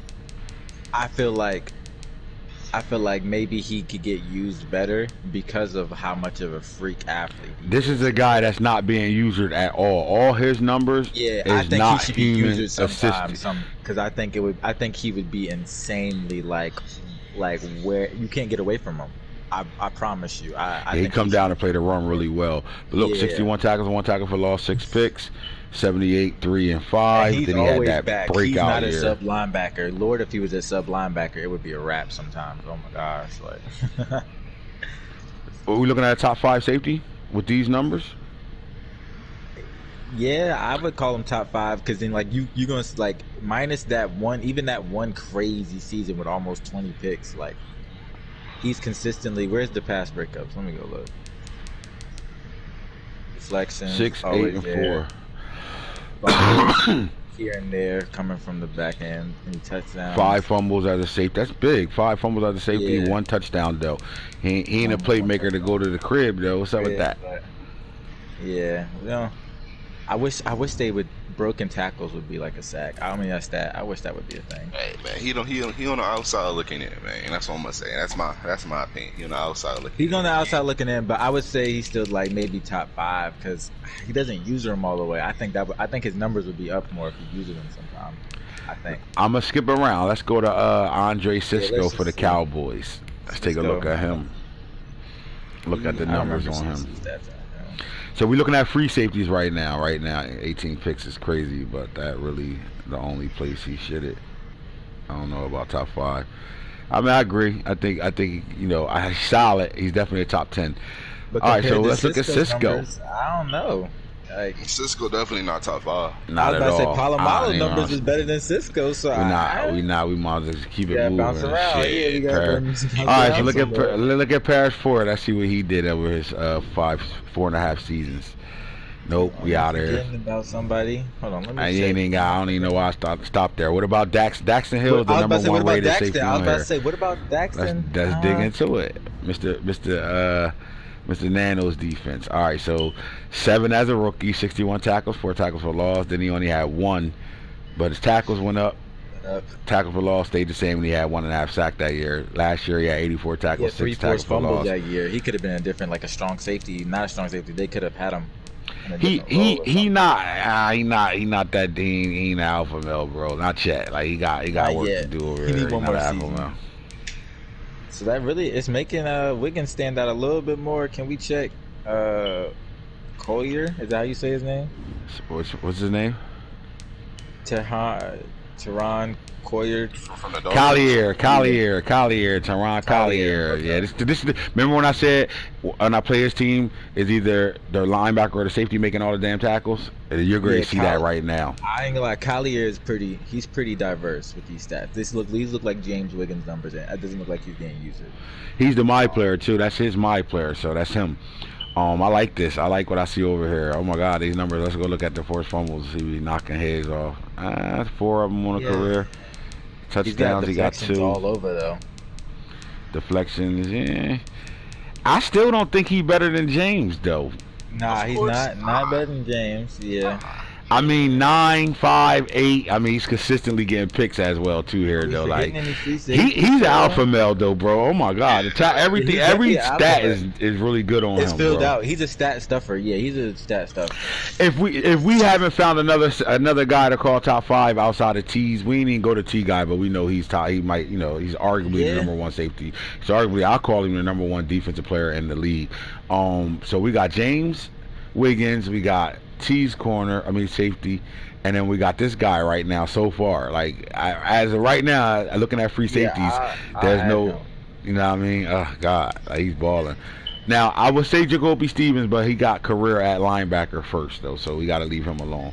Now Javon Highland was a highly sought after safety in the first draft class. Let's see what he's done. Now he hasn't had a consistent user over there, but that doesn't make him a good player or not. Nope, we out of there. I ain't even gotta stop there no more.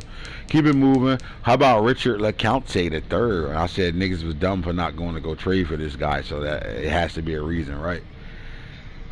Check his numbers. Nano guys are they play, bro. They just don't have that extra oomph that make now that 12 pick season. This is 12 picks. So he had 2 safeties with 12 and 10 picks. That's nasty, bro. Like both them safety out there. Deflections, okay. Man. What do y'all think about him? Let's keep it moving. Let's keep it moving. Okay, keep it moving. I'm agreeing with that. How about who he calls the best safety in the league, Falky Melifanu. Let's take a look at him and see if he's the best safety in the league. Let's see. Men and women lie, numbers don't. Can we get a conversation going with this? Not looking at bad numbers, fellas. Yeah, it's pretty does Falk use him by chance? Yeah, he do. Not all the time, but he do. But sometimes I could see for it the most part. Now his last 3 seasons, he been playing a lot man now. So now he does a lot more usering. But I mean, user or no user, the interceptions are consistently. And if he's a game time safety, man, these numbers would be like if these picks are like in crunch time moments. Like I think that would speak more volume because Falk's a playoff guy. a second round, third round playoff guy every time. Is these numbers better than James Wiggins? Nah, not better than James Wiggins. James Wiggins might be a lock for the number one free safety. I think he might be a lock too for the number one free safety right now, man. Listen, I love what T do with his safety, bro, but again, I like it. Strong safety, isn't he? Yeah, strong. But he played free. He just moved him to strong, though. He's been playing free the whole time. Let's keep going down. We've seen Wiggins, Tyler Burgers, Winfield, Bates. Am I asshole for not counting anybody that's a real player? I think we do have to count some real players. I looked at Jesse Bates. I didn't say nothing because I looked at his stats already. That wasn't much. I would have said wasn't much to look at. The first 2 seasons, it's off the charts actually, but like after that, it just completely drops. But they've been here for a minute. The first season is the sim season. Gotta remember that. So then, he did drop a little bit. His second season was crazy though. 129 tackles his second season. Like, let's look at Micah Fitzpatrick. Let's look at him. These two, him and Jamal Adams over there. Let's see, 21. You start when you got guys that been in the league longer. You start at 21. 60. I mean, look at these numbers, bro. Like, are we kidding me? Like, we gotta stop ignoring guys. Now, look, he's not a playoff team. But these fucking numbers is fucking off the chart, bro. Yeah, he got some crazy picks with Micah. I'll give him that. I'm about to be crazy. I can't wait to hear this argument back. I'm looking at James Wiggins' numbers right now. As far as interceptions, bro, 8, 9, 5, 7, and 4 right now at the halfway mark. I'll go look at Wiggins. Hold up. Let me see. The Wiggins got him blown out the door when it comes down to tackles, playmaking, and all that shit, right? But this guy, man, I mean, Jesus. Wiggins got 7, 10, 10, 5, and 7 on the Seahawks. 7, 10, and 10. Nah, Wiggins the number one safety. Yo, he really got the number one safety in the league right now. Oh my God. We gotta find some. We gotta argue this. That's bullshit. We're gonna find somebody better. Hold up right now. Hold up. Let's keep going down. Jalen Jones, he's been in the league for 2 years though, so can't look at Marcus. He might have free safety as a lock. Yeah, bro. Yeah, I don't know where You're gonna have to go unless somebody's out here doing something. Nah, but Galvatron in one season if he continue that, it's a wrap. I'm telling you right now. Oh my God. Can't count him on that one season. Don't even look at him. Let's go. All right, we're gonna move from free safeties to strong safeties right now. Let's take a look at it. Malachi Moore. All right, so reason why I won't count Malachi Moore here, tweener, he plays everywhere. So he's corner, safety, and he's only had one season, which was last year, where he actually started safety. He was off the bench the whole time. So I traded Demir Hamlin. So I'm going to ignore him, even though he's got the highest rated overall right now over here. But let's go look at Brad Hawkins, another one of these guys. He say who's the best player in the league. Take a look at his stats, see what he's about. How do y'all feel about this kid, Brad Hawkins? 73 tackles, 6 tackles for loss, a sack, 10 picks as a rookie. Kind of fell off. 77 tackles, 3 tackles for loss, 3 picks. Then he comes back and follows it up with 10. And he got 4 right now, so he still got half a season to deal with. But are we looking at a guy that's up and down? Before we could call him like what it looks like, it looks like he up and down. It's like people first year they was trying to picking on him, and then he was getting the picks off of that. And then this year they was like, let me not throw to his way. And then 2024 they was like, okay. Or is this a direct result of playing sub linebacker and not strong safety anymore, because he has him in the box a lot. He moved since he started going man, and he picked up Akpe from the Washington football team. This guy's at sub linebacker. I know that because he single-handedly is Lamar Jackson's kryptonite. Flat out. He flat out's a pain in the ass. Gets in the way all the time with Lamar Jackson. So I know he's playing sub linebacker more than he is safety. Now, with that being said, if he got him doing both, he had 10 picks with him. But when you see that 1 sack, that's sub linebacker talking. 11 tackles, that's tackle for losses, that's sub linebacker talk right there. You know what I mean? Man, we better find a strong safety that's a dog. Let me find out it's going to be Hammer, bro. I mean, here we go. DeMar going to be that guy. Did we looking at the Seahawks? Crazy. DeMar. I don't. Let me look at him. I haven't looked. Yeah, you feel me? He's like, it's Wiggins taking all the shine. You feel me? He balling though, but he not. He had that, but you had him balling last year though. I mean, this is his better numbers. Seven tackles for loss, 10 interceptions. You feel me? All right, so where the kid coming at? From the Ravens, he's still producing. You feel me? This year it's kind of like he's really falling off. All right, so now that Brian Mills is at a strong safety, we got to look at him now. Again, I call him the best defensive player in the league. Period. That's just my opinion. I don't think too many people will go disagree with that. But let's take a look at what he does as a complete user with this guy. I mean, you just can't. I can't. I mean, you just can't. Ain't not, like this is RDL Hall of Fame numbers right here, bro. Like this is fucking ridiculous. This is crazy. I just don't get it, bro. Like I don't get it. Like the guy got this fucking game mastered. The fuck down, bro. We looking at touchdowns. 4, 3, 2. I mean, 7, 9, 10, 11 touchdowns as a safety, no matter if he was at free or at strong safety. Then he forced fumbles. You got 2. You got 5, 6, 7 forced fumbles in 4.5 years right now, and he already got better numbers in a half a season than guys got in full seasons with him right now. 14 tackles for loss. I mean, 25 tackles, 34 tackles. Jesus Christ, this is the best player in the league, bro. Yeah, the best player in the league for sure. This shit crazy. This shit. Obviously you got to give him that credit when he got the best offensive weapon in the league and the best fucking defensive player in the league. Simple as that. Yeah, I'm not a hater. I'm just gonna tell you like this: there's nobody better. Because then when you look at this, you go look at awards, and you deal with a guy who won 4 Pro Bowls, 2000. What the fuck do D West want? Why are you always calling me at the wrong time? Man, what the fuck do you want? Give who? Oh, I didn't know that happened, bro. I don't think nobody gave him the forced win. I just think that it was a fair sim. I thought you played your game, bro. It's no fucking way somebody gave the Vikings the forced win over you, bro. Yo, I swear to God, you better be talking about Mad Franchise Junkies and not Game and Real Draft. I'm talking about franchise. Man, you don't leave me the fuck alone talking about some Mad Franchise Junkies right now. Pro Bowl 4 appearances, 2021 Defensive Player of the Year. Yo, why y'all get that man the forced window, bro? I'm talking to Nano, and I'm talking to I have no idea. what's his name? I haven't even said that shit. I didn't say no force win. He ain't gonna leave me alone.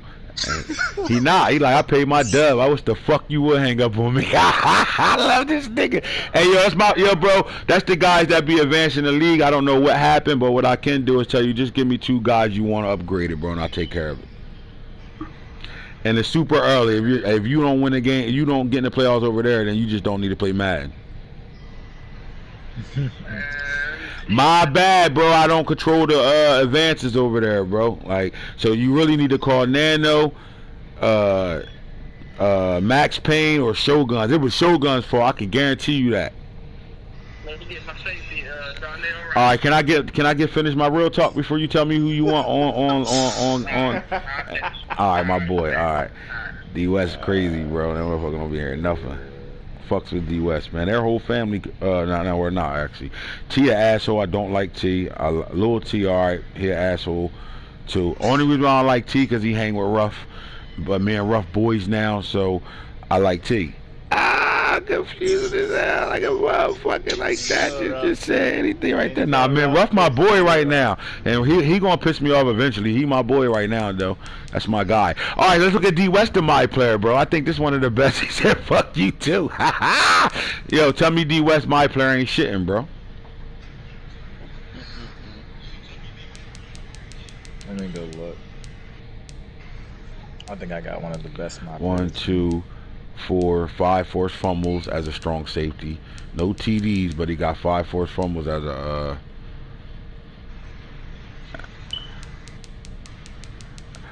Will we say he kind of fell off since 2020? Like he had great 2 first seasons, and then next after that kind of fell off a little bit. Cause yeah. All right, I'm coming out of here. D West player, okay. He ain't really like, you got better still hold He's it down like that. He's a good player. You feel me? Yeah. And I said I was staying away from Malachi Moore. Only reason why I'm staying away from Malachi Moore is because he really played slot corner his first season, and he only got three seasons under his belt. But last year he played pretty well, but not good numbers to be like talking about him right now. I just think he need to chill. Trill just got moved back to the safety, so he chilling. Let's look at the my player Nigel. You said you got the best my player safety in the game? Yep, because he comes all the way from the sky with everything he does. All my tackles for losses from the deep third. All right, so let's think about it right now. I'm gonna let A1 have this conversation. Does he get to claim that? I don't use him though, honestly. You said the best my player? Best my player or best safety? Strong safety in the game. Nah, he's the best my player. All right. I gotta see some other my players. He might be we saw the best D West. my player for D West sure. got the only safety my player in the league, them two, and then Mark, but Mark's a free safety, so it's only two of them. Yeah, I'm gonna go with Nigel over D West. I thought there was actually more than that in the league. Yeah, if there's only two of y'all, it's not really no competition. All right, so I'm not going to ignore the Vikings right now. He said he got the best my player safety in the league, so we're going to go look at him. Mike Wait, he got a my player McGilchrist. Yes, sir. At safety, that's what he played at the high. DB. Let's take a look at it. All right. Is this him or is it like a person you made? Nah, this is him. I made him for him. Is he? Is he fucking with Nigel? I could see, but he's got some seasons to work with because he came. I need him to get his picks up for sure. Yeah. He got 14 picks. 24, you feel me? He got 10 tackles for loss. He went crazy that year. But the first year he didn't do too much, and this year, it's still we still early. So I'm gonna need some more time with him. And then I think he working off of he on Superstar too. Like, let's see what his abilities are. He got him on Stonewall. He wanting to fuck something up. You better change that Stonewall. Stonewall at safety? Fuck you then. He gonna get you. He gonna just keep blowing my phone up. Oh well, I ain't answering no more D West. You should be watching the Real Talk right now. What about my boy DeMar Hamlin? We already skipped him. Said nah. All right, here go one that none of us pay attention to. Lamont Wade. I mean, this guy went from fucking. He's been an X Factor since year one. He was balling with him year one. So let's see if it continues. Yeah, he might have actually did something because I've seen him. Lamont. The midget, bro. His numbers kind of nice. Yeah, his numbers are kind of nice. The midget kind of nice. 82 tackles, 3 tackles for loss, 7 picks, 5 picks, 8 picks, 9 picks. Oh my God, are we talking about the number one safety and strong safety in the league? I mean, shit. Are we talking about the midget as the number one strong safety in the league, bro? He don't get no. Brian bro, Mills, he's a close two. Bro, this nigga ass. He gave up 22 catches last year. He get cooked, man. Damn. Oh God. He ass. He shitting. 7 pass deflections, 6'6", 12. He balling, bro. He wasn't playing a lot last year. Yeah, he was on full tank mode. He got fucking 2, 5, 6, 7 fucking returns too, bro. He's a dog. This might be the number one strong safety in the league. So Yo, bro, I can't argue with it. 80 plus tackles every year, bro. Look at this shit, bro. Are we ignoring this? No, I'm looking at this 80. I'm trying to. The midget is the number one strong safety in the league. Oh my God. Damn, I wouldn't have expected that, bro. I mean, I knew something was up with him because he went from a star to superstar X Factor fast. So I knew something was up with him. Brad Hawkins, what? We already talked about Brad. Y'all ignored him. I wanted to know. Falk say he's the best safety in the league. I think he's strong safety. I know he's my kryptonite. I'm gonna keep it 100 with you. He's my kryptonite. I think Brad could be the him and Brian one. Mills. They both my kryptonites. Both Brian Mills are pain in the ass too. Wade over Brad, just because Brad be having on and off season. You feel me? Lamont Wade, his shit is pretty consistent. All right, let's take a look at Grant Del Pitt, man. I think the Browns more credit because he's 5'9". Nah, but your boy Dan there have 100 tackles every year at strong safety, bro. That's nasty. That's consistent as fuck. All right, so what about this kid right here from 2021, Grant Del Pitt? From 2021 stats. He looks like he plays sub linebacker for real.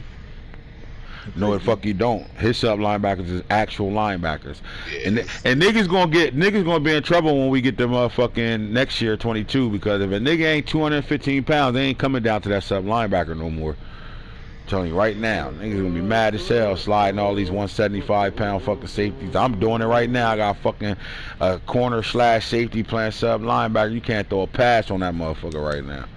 We gonna have to start making art because we make too many good players, so we got to start making some things shake over here. But let's get back to him. 7 picks, 5 picks, 5 picks, consistent 5 picks, 7 right now. We at the halfway mark, bro.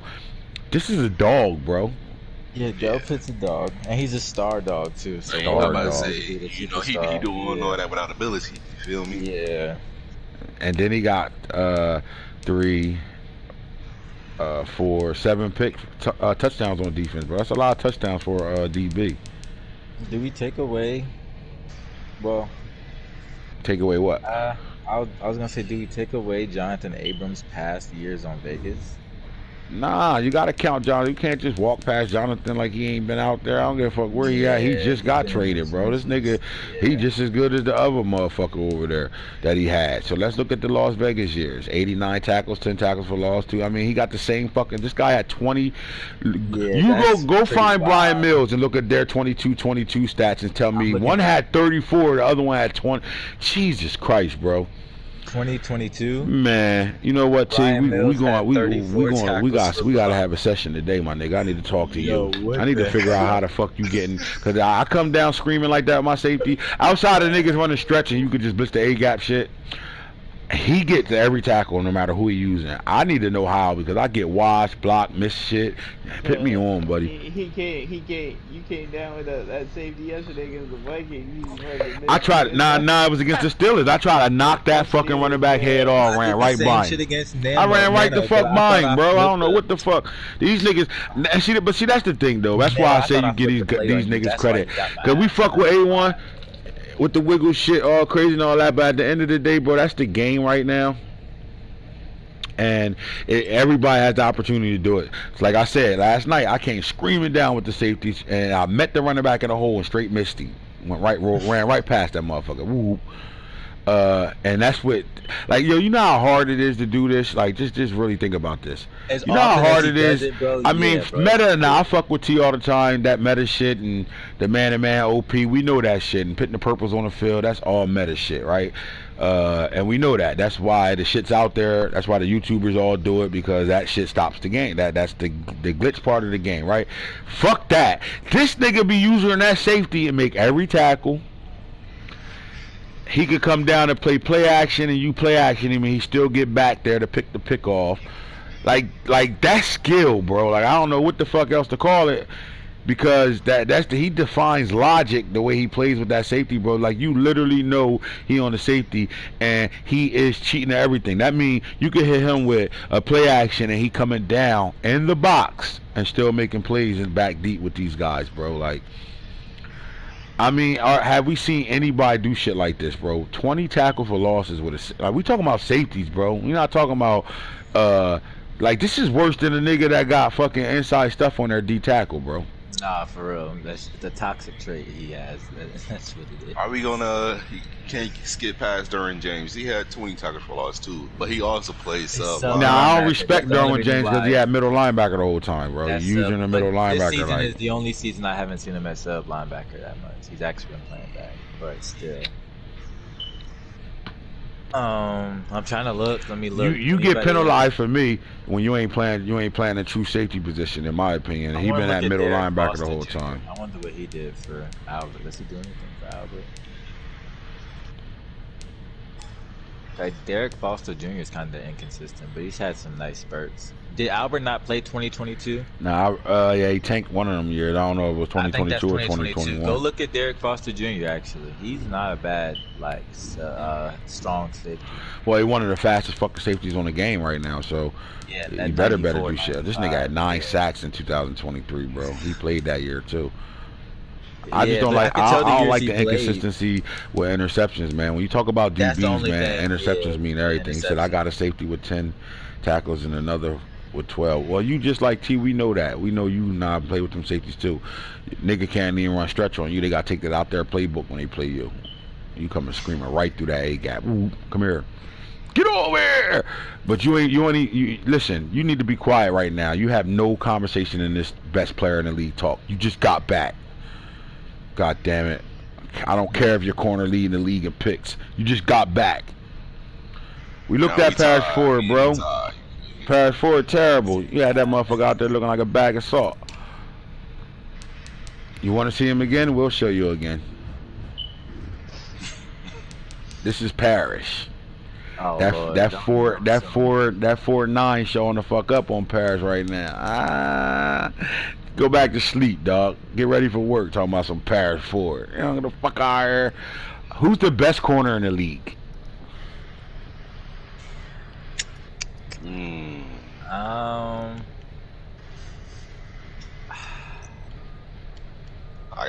You can't even look at like the 99s because, like, yeah, I gotta go to people's teams. You can't even. I mean, who's the best corner? He said Jason Campbell. Who the fuck is Jason Campbell? The quarterback, dog? Tyson Campbell, you mean? Butt bitch. No, that's how you know you play mutt. You don't even watch NFL. He just play mutt. When you say best corner, are you talking about like man zone? Just I don't give a fuck. I think the nigga that you wear, like, to me, I mean, I watch. See, the problem is I'm biased. I watch all Falk games, but the player I play the most that I can't stand, that I really try to stay away from, is Denzel Ward. Yeah, I think I was gonna say. I think I'm gonna place my argument. But J.C. Horn is a fucking different breed, bro. I gotta say Denzel for, I think, because how long he's been doing it and the fact that he's a real life player. Like that man is insane. So all right, so we look at his numbers right now because he's a shutdown for sure. I would not disagree with that. So 2021, let's just look at his consistency over the year. Here's why I wouldn't pick Denzel over top of J.C. Horn. If you go to J.C. Horn stats and look at what you really look at when you're looking at corners, and he's just not consistently doing what J.C. Horn has done. He allowed 45 catches in 1 year. I don't know what year that was. Oh my gosh, that was a bad year. That wasn't a year. No, it's not a year we can count. That's not a year we can count. Let's go to stats and see who. This how you get to the corners right here. This is what you do. You go to stats with the corners. Watch this. Yeah, I'm putting J.C. Horn over Denzel Ward for sure. I'm looking at the stats for most players. They're like that. Like, let me go look at J.C. Horn. Look at J.C. Horn and then look at Denzel Ward. I'm taking Horn. I just looked at Denzel Ward. Oh. Now the problem with Tyson Campbell is he's going to be a dog from here on out. We know that because we know who's over there, right? But before that, he just had no type of. This nigga has 0 catches allowed. And shit, I'm even ready to. I'll pitch Stingley over top of fucking Denzel Ward right now, in my opinion. But again, I'm biased. I'm looking at corners and interceptions. Let's find these corners. Wait, where the pickoffs at? INTs. He has no catches allowed. That's corners. Tyson Campbell up here. That's one corner. Elam, Hankins. You got Hankins hooping right now. He just had a breakout too. I couldn't grab either, bro. Shit, Shiloh. Let's see what Shiloh did in his little 1.5 seasons. Shiloh, all right though. 3 or 5. Nah, Shiloh got a lot of growing to do still. All right, go to here you go. I'm gonna go to Mikel Wright. You go to Stingley. Somebody else go to Stingley. All right. They came in the same year. Sting. Alright. 2022, Mikel Wright had 11 picks. Hold on, the stuff that matter. 9 pass deflections. Nobody caught a pass on him. 4 return touchdowns in that year. Ew.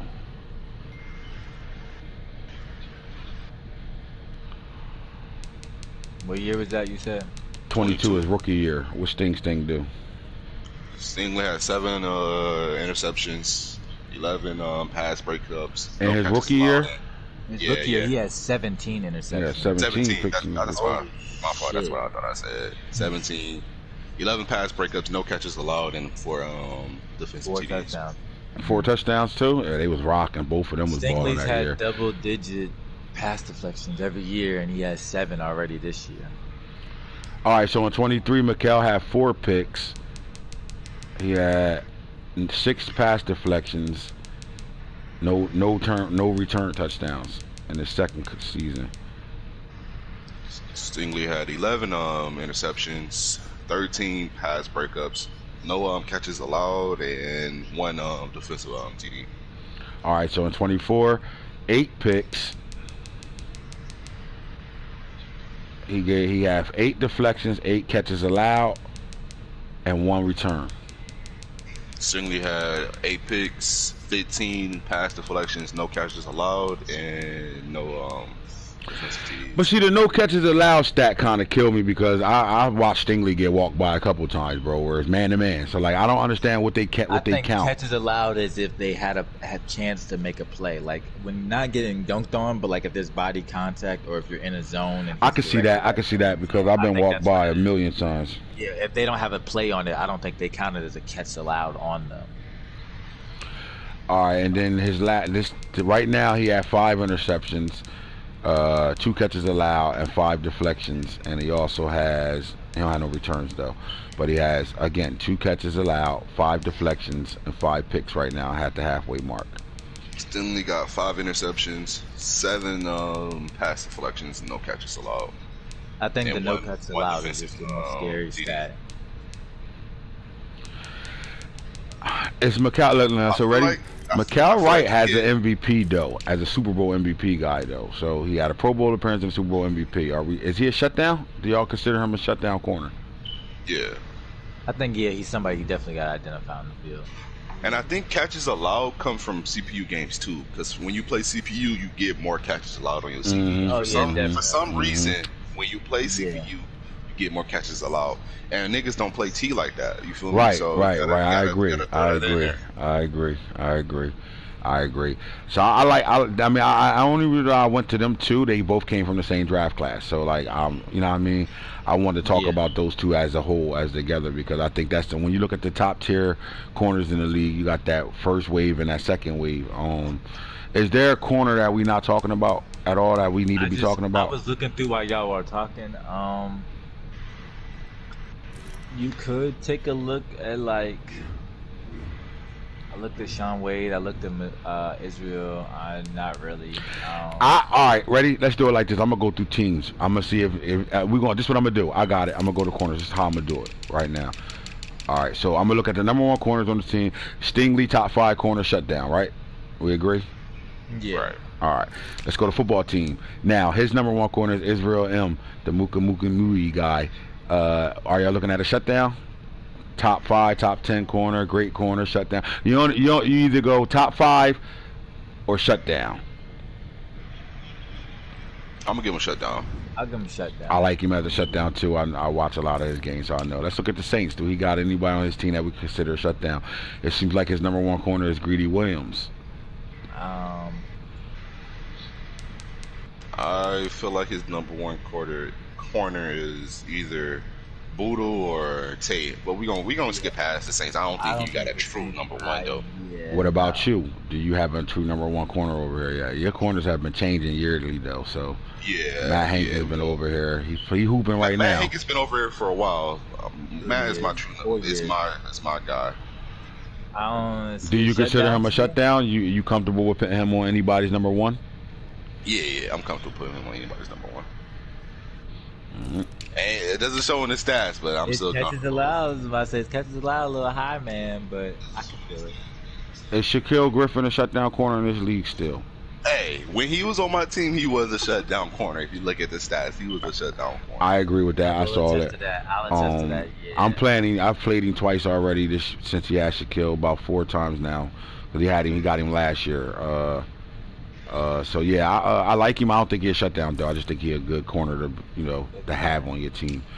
Texans, Castro Fields, we're gonna slide past that. Titans, Emmanuel's, we're gonna slide past him. Vikings corners is young. He do got Kerry Vincent so far as the higher overall corner on his team. Is this a guy that can lock down number 1 receivers though? don't I think I so. feel like Shiloh Sanders is his number one. Shiloh's gonna start being his number one soon. All But right, he so also just got in, so I can't say too much. Yeah, true. Jeff Okudah, you know what? We're gonna slide past him because he just got in the league too. So how about Tim Stewart, Bengals? Well, he has Tim and Isaiah, so I don't. Tim is a Which one do you shutdown, identify? flat out. Tim Tim Stewart is is the shutdown over I here, was about shutdown to corner. say. He's going in your number one guy for sure. All right, They so only got 1 year on him too. Yeah, I didn't even see that. how about Elam for the Bills? I think just a good corner. I gotta look at his stats real quick. Let me see. He had that 1 year, 2023, at 13 picks. Yeah. All right, I yeah, would good say corner, good corner. Yeah. Broncos. We're gonna look at Robert Rochelle. Robert Rochelle shut down. He going in your best wide receiver. He going on the best wides. All right, Browns. We know Denzel Ward. Shit, he got 2 over here too though, because Marco Wilson had a hell of a year last year too. Yeah. I don't see how he can go up to superstar for real. Right, that was crazy, bro. Shit, it's like, cause you know why, yo? If you go by the stat, they don't care about picks, bro. They're not looking at picks at corners. That's He going for pass deflection. yeah, and tackles. Yep. Carlton Davis the third, bro. Regular players over there. When you play the Bucks, is this guy a shutdown corner? That silence tells me all I need to know. So who we looking at as a shutdown for the Cardinals? Is it Byron Murphy Jr. or Sean Wade? I think it goes with Sean Wade. Here's my more thing. so. He don't play man like everybody else is playing. He play a lot of zone right now. His corners don't follow. They're not on the number one receiver at all. They stay put. So he kind of got like that. What's the boy name that played for the Seahawks? Legion of Boom corner. That really plays zone, but you know, he's the best corner in the league. All right, J.C. Horn. Shut down. Top 5 shut down. Top 5 and Top 5 shut down, right. All right, here you go. Rashad Wild-Goose for the Chiefs. Shut down. I like Rashad. Yeah, shut down for sure. Shut down. Not top 5 yet, but man, could he be? Yes. So we're going to slide past you because you don't have enough time in with Malik Harvey right now. But yeah, not yet. he's on his way to that. Cowboys, here go one. Trey Brown. Trey Brown. Shut down top 5. You feel Shut me? down top 5. Yep, I agree too. Yeah. Shut down top 5. Definitely agree with that. Oh, shit. Martin Johnson. He's like Dolphins. He's shut down. He's almost at the top 5. I think he could really be a top 5. He's going on your best guy, and he's shut in the ball. I'm He's gonna put him going in on top your 5. best guy. Yeah. I'm putting him in top 5. He's going on your best though because of scheme though. I don't think it's because he's necessary. Like look at him, he's 6'3" frame. Like he's meant to go on your number 1 receiver. All right, the number 1 corner in the first draft, Patrick Surtain. I don't see the Eagles play a lot, so I just gotta look. Let me just see. He's definitely a shutdown though. He's a the good games corner. the games I've seen though. I say good corner. Not shut down though. Falcons. I mean, I don't know what the scheme is over there. Yeah. Really, AJ Terrell will be the guy, I guess. I don't know. I don't see none of these guys. I don't think he got a true shutdown over here. Has Julian Barnett played enough football to be called a shutdown yet, or even considered as a shutdown? Nah, not yet. Give him another year or two. Another year. So how about Elijah Griffin for Albert, the Giants? Or is it Greg Newsome the second?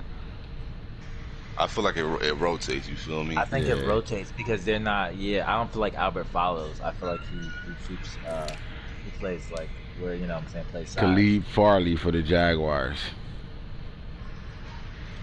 I feel like him and CJ rotates on that. Okay, I agree. Khalid is a shutdown for sure though. For sure. They're both shutdowns, but even when I feel like, every Jags user I play, when they go man, I throw away from Khalid Farley. I'll keep it as simple as that. All right, the Jets, Miles Jones, the 6'4" corner out of Texas A&M. Let me see. Has he done anything with him recently or not? Let me see. He looks like he could be contender. Let me see. He's a good corner. Good corner. All right, the Lions. We're going to say Rodarius Williams. We're going to ignore Amir Speed and go straight to Rodarius Williams. I didn't even know you had this guy.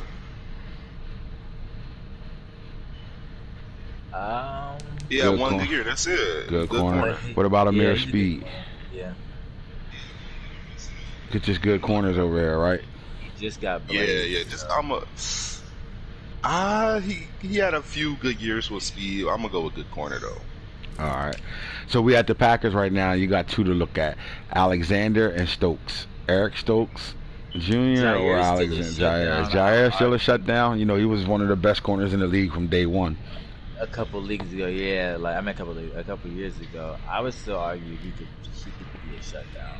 Jair's a shutdown. Eric's a good, just Eric's a good corner. All right. He just got the speed. You feel me? Yeah. Panthers got old head Xavier Howard right now. I'm more worried about Clement, but I'm not. I'm worried about the rookie Prophet Brown. What he gonna turn into, man? Oh wow. Prophet Brown. Oh my God. Oh wow. Jesus. He little, but he gonna turn into something. That could be a slot demon. I'm sorry. Oh my gosh. Is he playing him right now? He about to unlock. Yeah, oh my God. He got 3 picks, 20 tackles. He probably got him at slot or something right now. I'll be starting him at number 1 right now, getting used to it. Yeah, he's starting for sure. All right, so Marshawn Lattimore, William Poole, or Tony Grimes? Oh my God, he flying, bro. Tony Grimes developed. I don't see how Tony Grimes is still only 87. Well, all Hillburger players ain't in development, man. He don't develop these guys, bro. I don't know what he over there doing, but he been in the league too long not to know how to fucking develop. But I swear to God, he can give me him. I'll give him a better overall corner right now for that guy. Send him. Matter of fact, let me get on my GM shit. Send him. I think no shutdowns, just some flying corners. Good corners. Good flying corners. I would view McKell as a shutdown though in the Raiders. Watch this. Send them. Sending it. Hey man, bro, you don't need no more corners, man. What you doing? You don't need no more corners. I'm about to give him Ricks and another player. Hell no. Man. Come on, you don't need no more corners, man.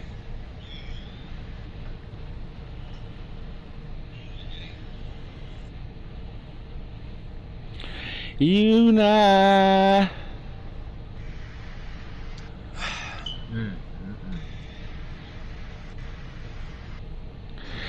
Oh, I'm about to get that nigga. He said, just offered him the house. We know McKell. We already talked about right. Look at the Rams. Ramsey or Tymon Simpkins as the shutdown corner over there. He got 2 right now.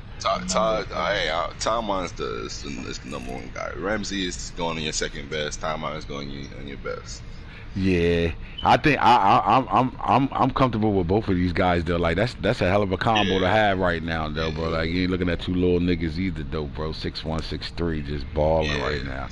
Big guys. Oh my God! Like we got the overhaul of like, do you count? Let me ask you: is Sturdy? What is Sturdy to you? Is he top 5 in shutdown, or is he just? Nah, because he just started playing. Like you gotta think about it, he wasn't even a guy over here. Sturdy always been my number 4 corner over here. Like he's the guy now. He ain't even the number 2. He the number 3 corner now. He never been a starting corner for me. I got him for him to be the number 2 corner over here, but then I was able to trade for Ricks, and then I never expected. I'm gonna be honest with you. I never expected Trill Williams to develop into a corner the way he did because I knew he was a tweener. Remember, Trill Williams was drafted with 88 hit power. He was a tweener. He played both. 2 years of safety, 2 years at corner for Syracuse. So I always thought I would always use Trill probably more as a safety than a corner, but he developed, which stopped Sturdivant from developing at all because I got him and Stingley in the same draft class. So my intentions was Derek Stingley and Lamar Sturdivant, but he really never got a chance to really, like, this is his first year playing. And he only playing slot right now. He's not even playing number 2 because I got Travis Hunter. So that's the guy I was trying to get. Yeah, like so. Yeah, so that's why Ricks is expendable to me because I can always move Trill back to the corner with no problem. So He's expendable. That's why. And then Eli, it's just like, you know what? I went overpowered with players I like, right? So at this position, because they never gonna get their due worth because they don't be on the field enough. I'm more of a 3-4 guy, and a lot of guys I play run the ball more than they throw the ball. But when they passing the ball, these guys aren't in the prime spots for them to be those guys, because the guys they actually covering aren't being targeted by by guys that's throwing the ball. So the guys that's getting targeted, this guy, he's on, and Hunter's on. Stingley and Hunter's on. The other guy's really not getting targeted. So like, this is where you get wet at me. When you play me, you throw at these guys because they're not getting to work. But I'm thinking about Ricks. Ricks is probably gonna go. Here's my problem. Trill is on franchise tag, so I would never be able to pay Trill. So I'm really he just borrowing time right now. So I'll franchise him if I have to for the rest of this disc if I have to, if I don't get what I want for him. But because he's on franchise tag and he's gonna have to be re-signed, I'm never gonna get the value for him in a trade. So I would have to do like a multiple, like a more than one player trade to get what I want, and he'll have to be involved in that trade. Or sign and trade, and but if I sign, I can't, because you got to think about it. Now, remember what I do. After every draft, you seeing me trading 6 people because I'm getting people I wasn't able to get. You know what I'm saying? So like, those guys come up. You got to think about it. People think that them 5th-year options help you, but I got a lot of first-round picks on my team where they're in 5th-year options, so they're gonna kill me when it comes down to it. So I can't give them that money. You know what I'm saying? So like, you got to play your game that way, because if I don't, I'm going now. Why you think I'm looking at a guy like people like, just keep your fucking players? I'm looking to still trade where it don't hurt me at that much, because what's happening is, by me trading, I've never put my roster together where all my players have played together for a 3-season period or a 2-season period. I'm always getting rid of niggas. So because of that, I'm always replacing those guys, and it's taking time. So I've never. You know, I always say by season 4 and 5, my team would be all the way gelled together, and you ain't really gonna. And then alone, off of the team being better than yours, you're just not gonna better beat me. If you do dumb shit, you get air. If you do good shit, you barely gonna beat me. If you do beat me, you know what I'm saying? So now I'm still playing off of season 2 with guys, because every year I'm replacing 4 starters. But that's what happens when you overload and blow your team up and have 22 rookies on your team year 1. You can't sign. It's impossible to sign all those guys. So I gotta keep moving. So when you see me trading, it ain't mainly because I just want the player, but I'm also looking for who I can get rid of that's not gonna kill me, and I can be able to sign somebody back, like Waddle. I just gave Waddle the money he asked for. Well, I got rid of guys last year to be able to give Waddle that money, and I franchise tag Trill. So Trill's on that cuffs. If I get the right deal, he's gone. Like, he's the fuck out of here. So that's why Hunter was so important to me. That's why I moved up to the first pick, because I knew for me to get rid of a Trill, I have to replace him with a guy that's going to be better than Trill eventually, and that's Hunter. So I did that, but I never got rid of Trill because I got rid of other players to be able to keep Trill. But Trill is if you really pay attention to him, he's on borrowed time right now, because how many times am I going to be able to give him $13 million a year on a franchise tag when I got guys sitting? I got 2 or 3 guys sitting on 5th-year options right now. So eventually they're gonna want their fucking money. So I gotta keep, you know what I mean? It's all the process of trying to be able to keep your players, the core players together. You would mark Stingley as a shutdown top 5? Yeah, Stingley shut down top 5. The rest of these guys aren't nowhere. You guys got better corners than the rest of my guys. They look good, but they not those guys yet. Like, not yet. Rick sat for his whole rookie year, which killed him. He sat on the bench all rookie year. Then when I got him, he sat that year too. So he sat for 2 years. This is his first year playing, and even now he's the number 4 corner. So until I put him in a situation where I put him at 3 or 1 or 2, I'm not getting his worth out of him. But because I'm developing him, I still got time with him to be able to keep him. You know what I'm saying? Like, I can make a decision, like, all right, Ricks is gonna stay, or I can get rid of a Ricks and a project deal to get me a top pick to be able to get me another replacement corner that I can put on the field right away.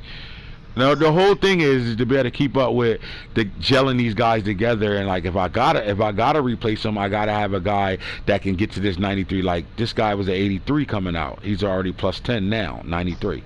So I need that. You need that guy. You need that type of guy that's going to develop that way. So, you know, I knew it was Travis Hunter. So now Trill could be expendable if somebody come to me with the right numbers. Like, and when I put him on the block, I had 13 people hit me. But I also knew hadn't to re-sign him, I wasn't going to get the value for him. How can I get a good pick when you guys spend 113 million on a corner? All right. So it's strategy is more than, and I know this because I do this every year, so I understand this. That's why I'll blow my team up in the first place. I blow my team up right away so I can better do this. But in the process of that, I'm giving up really good players that's going, because I'm building these players at the same time. So they going other places and they fucking legit players now for these guys, and I'm kind of resetting my roster, which hints into me losing a couple of games that I shouldn't lose every year. Just because I'm not. Just look at, if you go back and look at my first 4 games, Travis is playing really well, but when guys wanted to strike on me, who they throw to? They throw right at him. And I played you went right at him first play of the game. Mauled him, stepped on his face. Stepped right on his face. You feel me? The Browns in the whole came back in the second half of our game, throwing jump balls to Scary Terry over there, just throwing them up. Whoop. And he's there, and you can see the potential, and you know you ain't gonna better do that too much longer. But right now he can't finish the play. So because he can't finish the play, whether I click on or I let him do it himself, he can't finish the play. You do that same shit with Stingley, he finishing the play without me clicking on. And Sturdivant is getting to that point right now. So of course my 3 best corners are Stingley, Sturdivant, and Hunter right now. But Trill is really a corner, so if I wanted him to play corner, then I got Stingley and Trill still. But why invest in that when I know I'm not going to better afford him? We still haven't paid Derek Stingley. You think he's not going to ask for the same amount of money as Trill Williams just asked for? 113 million. What do you think he's going to ask me for? 130. So there, you get what I'm saying now? See, I understand this, but he's on a 5th-year contract. So look, if it came down to it and I couldn't afford Derek Stingley, I still got Lamar still sitting here that I can pay. Ricks is still here and Hunter's still here. Ricks will be on a 5th year after. So when we go into the offseason, he's going to pop up. Hey, coach, we got a 5th-year option for this guy. I'm going to give him that 5th year. I ain't got to worry about him for a year. Then I can figure it out as the season go. And that's all. That's how I manage my team when I blow my team up. If you're not a guy that blow your team up, you don't have to go through these situations, and you can keep your players. On the flip side of it, you see what Falk did. He couldn't pay that contract. I had to give Lamar his contract. Falk didn't give it to Herbert, so now that gave him 3 players he can sign for not giving up $266 million to one quarterback. You see what I'm saying? That's why he signed Devontae back. He signed. Yeah, because Devontae was going to be on the block. You can't have 3. Look, it don't even matter their production. The league average right now, the best receivers in the league is going to demand 100 plus. Yeah. The moment your receivers have to, once a guy pay that, so now that I gave Waddle his contract, any other receiver up right now is going to have to pay their guy that type of money. Somewhere between 90 million to 100. He's a star. He wanted 117 million. Exactly. So, and look, but you able to clean that no matter what if you bring him back or not, because you got Tony that you can put there right away. You don't have to worry about it. You still got replacement. That's the whole purpose of replacing players. So you don't have to go through that shit later on. Or you could do what T did, sign every fucking body, and then got to get rid of niggas that you probably wouldn't really wanted to get rid of, but you got to get rid of them. But you know you good enough to, not everybody good enough to be a T. You can't just start offing niggas because you can't afford them and then still be in the Super Bowl. Right. You know what I'm saying? So it's ways of moving. Or you do what Shoguns do. I don't gotta fucking draft a fucking player. I'll just wait for you to build this nigga. He gonna be under contract when you give him to me because you want my first. Because it makes sense on the checkbooks. Like if you don't draft heavy if you draft heavy every other year you're gonna have an influx of mad money where you could just either trade for guys as contracts or you could spend that year letting people go to prepare for next. It's easier Shogun's way because he ain't even gotta worry about building somebody. Built already. Every player he go get is built already. That too, like it works. And 90% of them are under 2-year contracts. Like A1 won in me in his trade. Like he won because he didn't have to really sign those niggas right away. He got to play with them, and now he can make a decision. You know what I'm saying? Like it's not like he had to. It's not like he got these stud ass players. I traded them before their contract years. So when you played Darden for a year and then you signed them, right? Yeah. But look, he don't have to sign. He didn't have to sign him because he had a whole year to figure that out. Do I want to bring these niggas back or not? Simple as that. You get a whole year. He get a whole year to bring those niggas back and do what you want to do with them. Like Shogun's with Sean Price. He was he would have been under a contract year, right? Shogun gets him. You give him the money. Why? Because you don't have another DN on your team like that, and he playing at a high level. But then when you get the other players you getting from me, you get a Brew McCoy from me. He still got 2 years before you even got to worry about that guy, and he already built like most people receivers right now. And that guy probably caught 4 passes for me the whole year. So the development part is the hard part. You got to understand how to develop these guys. Niggas don't realize you don't have to be playing guys for them to go up 10 points and upgrades. You don't have to play them. You just have to train the position. So when I get these guys, I understand how to train them. Like I flat out understand how to train them. I know for a fact I'm getting at least 8 to 10 motherfucking upgrades on them in a playing season. And you get an 88 or 80. I mean, you get an 83. 82 or 80 or even a 79 that go up 10 points in one season, you're straight. That guy plays the following year. Because if you could do it in one season, you can do it again in the next if you have to. So then those guys, next thing you know, I done spent 4 years with these guys, but they fucking great players, and half of them ain't even fucking play the field. Or I could say this, damn, he playing better than them than I did. Well, I barely played the nigga. I just developed him for you. So now Shoguns knows that, and he get his team built without even have to go through the draft or even pit up with what half of y'all pitting up with, which is building your team yourself. Once you get a drafted player, you gotta build and develop that guy. The only thing about that I think is counterpart is that I seen it with Jacoby when I traded from the football team, and it's just like, well, I position changed him, and he came over as a different. I mean, he came as a trade piece, but like they gel a little bit different when you get like traded players. Well, not really. It's just you turn a middle linebacker to a safety. I turned Jacoby into safety, so like, you can't really use him as an example. You gotta use somebody like, for example, Baldwin. Like Daylight, like Baldwin. Yeah, but you can't even use him because he's a rookie. He was a rookie when you traded for him. Like you got a flat out rookie, so you are in development stage with him. Yeah, he was going red and you losing games because you're relying on him to be your number one receiver. He's just not going to get it done right now. He's not ready yet. So some guys can see a rookie, like for example, Travis Hunter, a 93 overall. Most people will see that and be like, this nigga guy OP, Bill, he already. Nah, but it don't matter if he's 93. He could be a 99 right now, and you can still pick on that guy. It's going to take a season or two before he becomes a super dog, and you get them super special players. Here's why I lucked out with Derek Stingley. Derek Stingley was the number 2 player in the draft class. So I didn't have to do anything. He really was. It was the defensive end, that black got Thibodeau, and then Derek Stingley was the number 2 rated guy in that draft. So the fact that I put their names on them, they already was positioned to be number 1 out the draft, number 2 out the draft. So me getting Stingley, he already was a dog from the door. I just told y'all about Shells.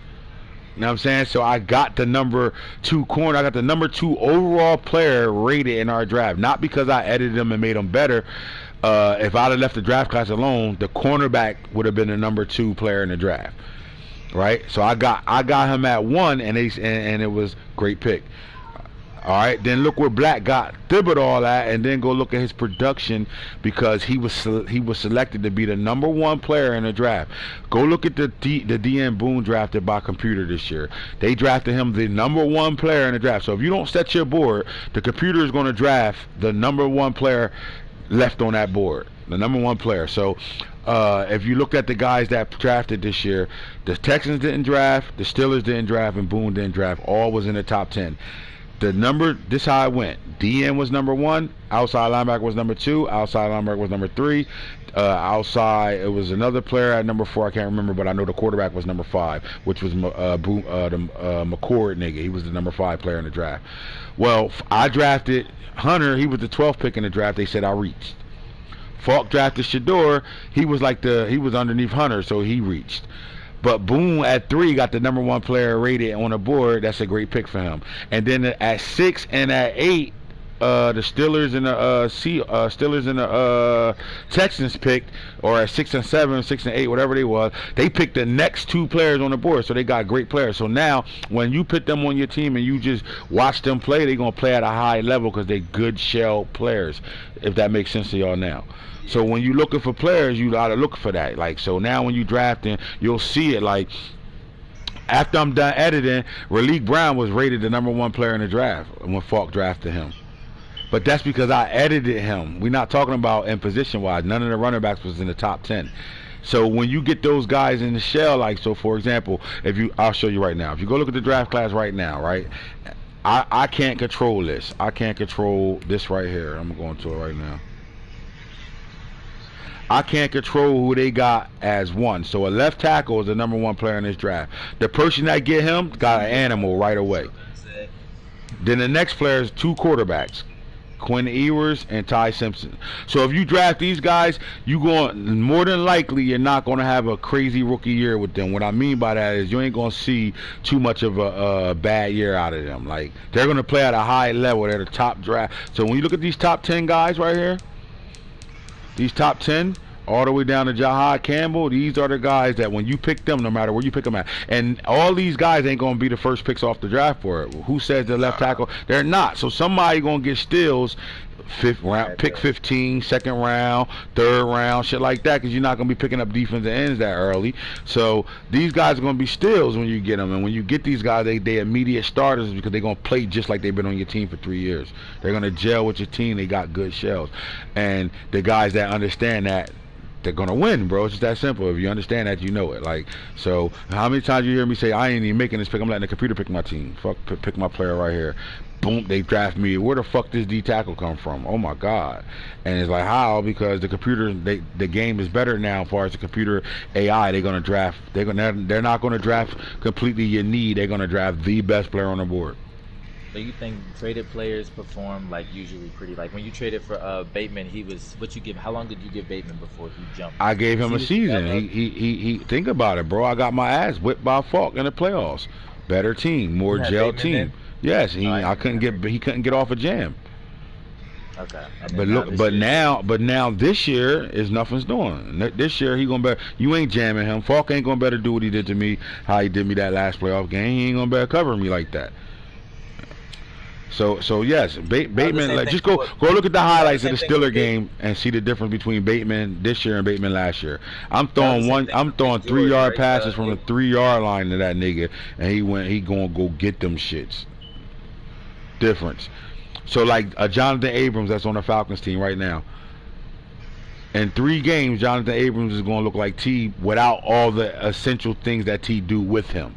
You get what I'm saying?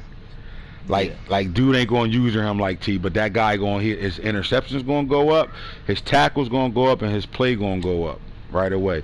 So like when you play a Shogun, here's the thing: Shoguns don't really know how to play Madden like we all do, right? But he puts the team together that's gonna make you play a dogfight. But because he won't commit to watching YouTube and knowing all the right stuff to do, people can beat him because of that. But if you go play a real football game with him and just his team at the way it is, you're not beating him, or you're not going to beat him by much.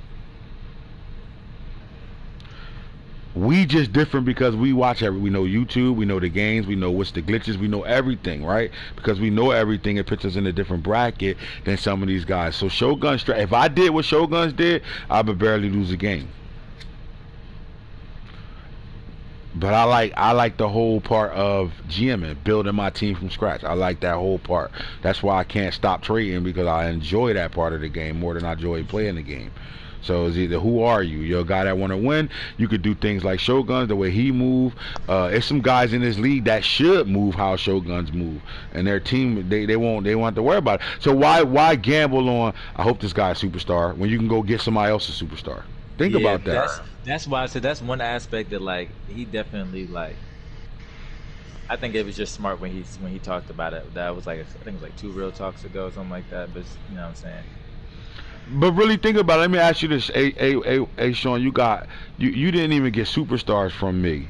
You got built players that at one at receiver that really wasn't even a guy over here. What was the difference between having a Jalen Darden on your team? He just expanded the field for me. You feel me? Like he came in and almost had like 1,500 yards behind DK. So like he just did a lot. And then Hamlin came in. He's the guy. He came in at strong safety, and started, and was open. Bro, what? Big George is performing for you crazy. Oh, and That's I what I'm got saying. George for Yeah, the coach see, too. and again, Yo, and Big these George. guys were big time players where they was at. Not all of them was, because Hamlin was a starter, but he wasn't. Hamlin was a starter, but he wasn't the guy over there. Like, Right. and Jalen, he played slot receiver and punt return for me. That's it. So he never had the numbers. You know what I'm saying? So you get these type of players like Sean Price didn't have a good season for me since the first season. He goes over there and he's in the top 3 at sacks and all that shit, like on DNs. He goes to the Jets, Sean Price. I Go traded look him at to the Jets, and that nigga different. Karlaftis. Yeah, I got but him from the. go look I at got him from the George. Colts, Go look at and George. then He jumps up he jumps up in all stats. triple stats, and I know Yeah, he's but playing what does that say to you for getting rid of a player like that? Are you in, like, let me just keep it 100. Let's talk. Are you in a position to give those type of players up? Like, what have you done to be able to give up a dog like that? To be able to replace it, what are you replacing it with? This is what my argument was. It was a great trade. It was a great trade, but it put you behind the 8 ball, and it's part of the reason why you barely winning this year. Fuck the schedule. It's part of the reason, because you've been playing first place schedules since we started the league. You've won your division every year. So it ain't the schedule. It's the fact that you resetted your roster and you got rid of those type of dogs and you replaced them, and you're going to replace them. But Tyquan Graham didn't really play for him. He wasn't an animal at all. You replaced the guy with a guy that really wasn't, that you still had to develop and do things with, right? George comes right in right now. You went from having the Washington football team's front line on defense to having to fix it again. Think about it. Yeah. Well, that trade involved Baldwin, so in theory for me, it's like the sacrifice was worth it still. Was it really? But you got 9 receivers over there that you still can't figure out who your starters is. So really, was it? Baldwin has 1,000 yards this year. Well, he's on I pace don't for care about the 1,000. production, bro. Your whole thing is to start winning games right now. Fuck the production. Anybody can go get 1,000 yards with a Baldwin receiver. has been the cause of winning games though this year. Well, all right. If you feel that way, then you're right. But this is where me and you don't see. You know what I mean? We don't see eye to eye at certain things when it comes down to doing things, because that's how you stuck in your ways. Ain't nothing wrong with that, because you're your own person. But you stuck in your ways that way. I don't see it that way. I see your production is down.